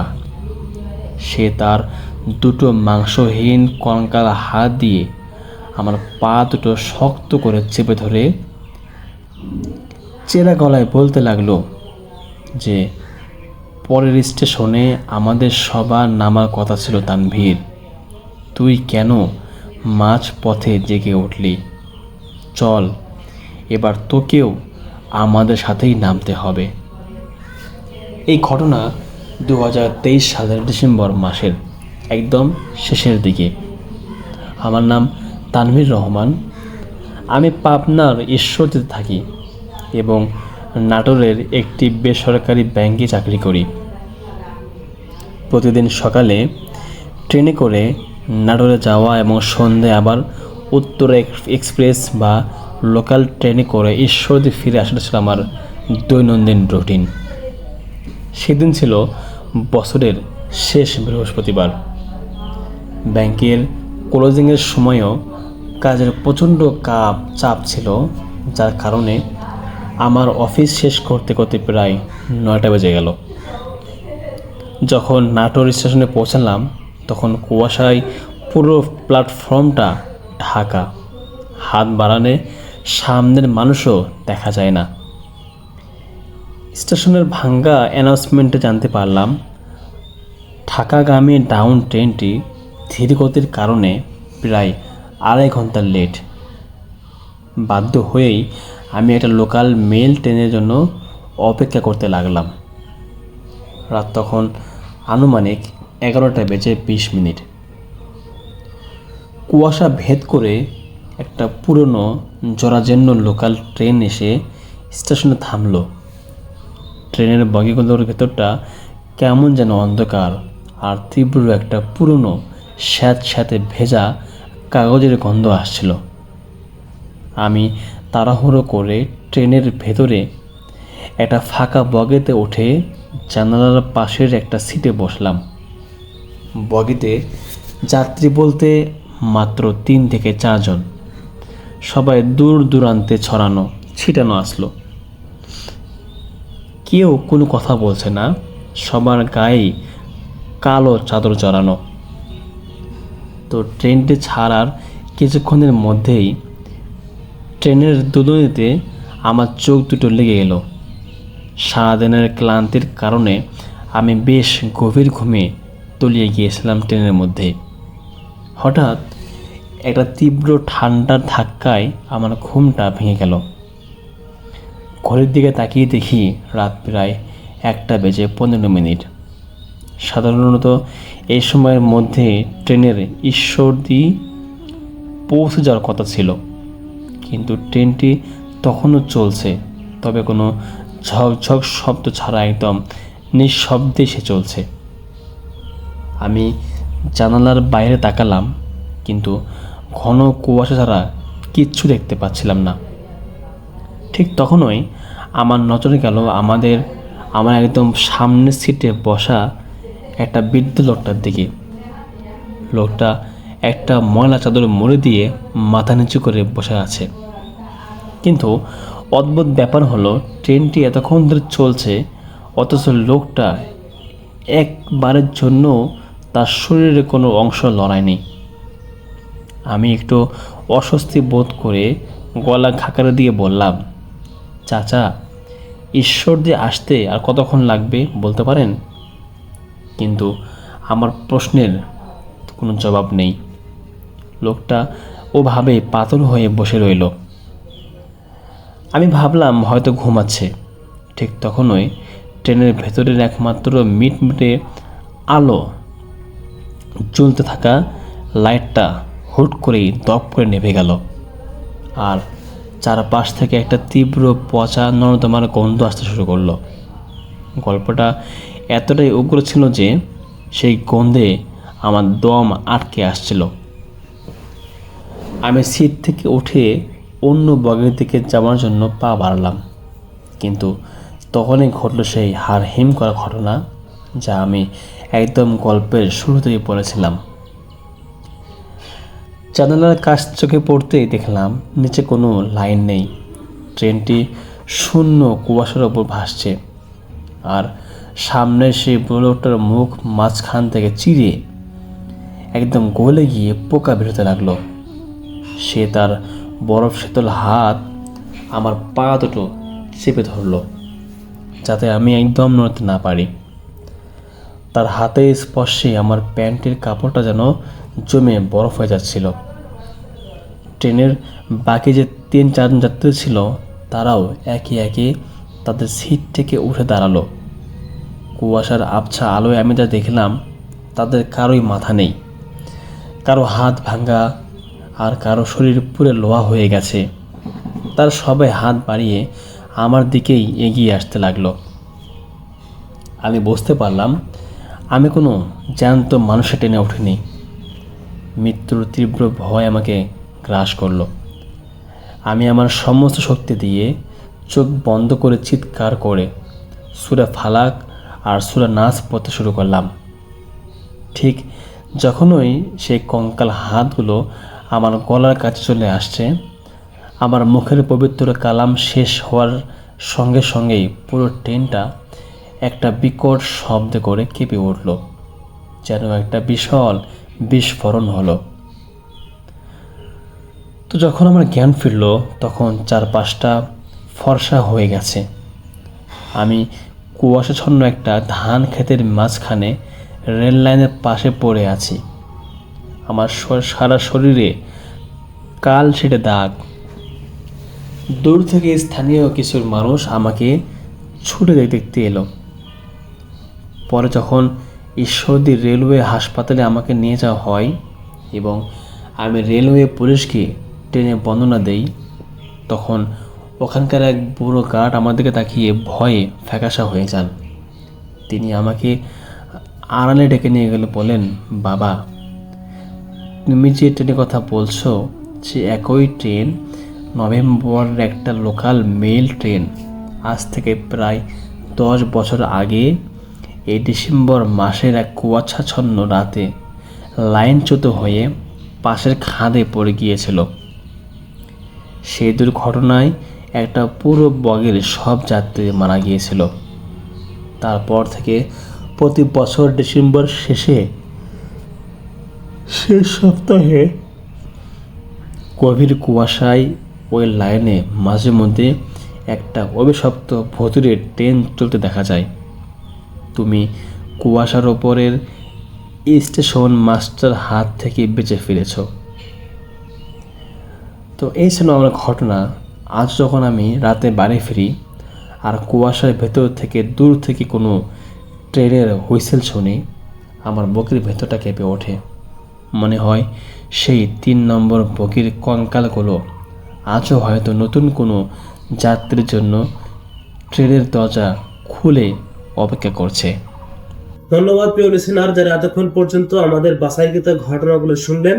আমরা কিন্তু আপনাদের জন্য এই ঘটনাগুলো অনেক অনেক রিসার্চ করে এবং আপনাদের মতো অনেক অডিয়েন্স যারা আছে তারা কিন্তু সবাই আমাদের এই ঘটনা পাঠিয়েছেন এবং তারা কিন্তু সবাই পছন্দ করেছেন, বিধায় কিন্তু আমি এই ঘটনাটি আপনাদের মাঝে তুলে ধরলাম। আপনারা যারা যারা এই ঘটনা পছন্দ করেছেন তারা অবশ্যই আমাদেরকে মেইল করবেন। আপনাদের ঘটনা পরবর্তীতে এই চ্যানেলের মাধ্যমে তুলে ধরা হবে। তবে আজকে আমাদের এই শিশুর কবরের ঘটনা এবং এই আপুর একটা ঘটনা, যেমন সামির ভাইয়ের ঘটনা, ডক্টর আলিফ ভাইয়ের ঘটনা, আমাদের যে ইমেইল করে একটা ছেলে, প্রতিদিন তার সাথে ঘটে যাওয়া ঘটনা বা তার দাদু দাদির সাথে বা ফুফা ফুফুর সাথে এরকম আছে না আত্মীয় স্বজন, সেই সকল আত্মীয় স্বজনের সাথে ঘটে যাওয়া ঘটনাগুলো আমাদের সামনে তুলে ধরে আমরা সরাসরি তার ভয়েসটাকে একেবারে আপনাদের মাঝে তুলে ধরি। এবং আপনিও যদি চান যে আপনিও নিজেই মানে এখানে ঘটনা বলবেন, তাহলে অবশ্যই আমাদের কমেন্ট করবেন, আমরা আমাদের মেইল করবেন। অবশ্যই মেইল করতে ভুলবেন না, ALLBHOOT@gmail.com। আপনারা এই মেইল অ্যাড্রেসে মেইল করলে কিন্তু পেয়ে যাচ্ছেন আমাদের সাথে যোগাযোগ করার মাধ্যম। আজকের মতো এখানে বিদায় নিচ্ছি। সবাই ভালো থাকবেন, সুস্থ থাকবেন। আসসালামু আলাইকুম ওয়া রাহমাতুল্লাহ।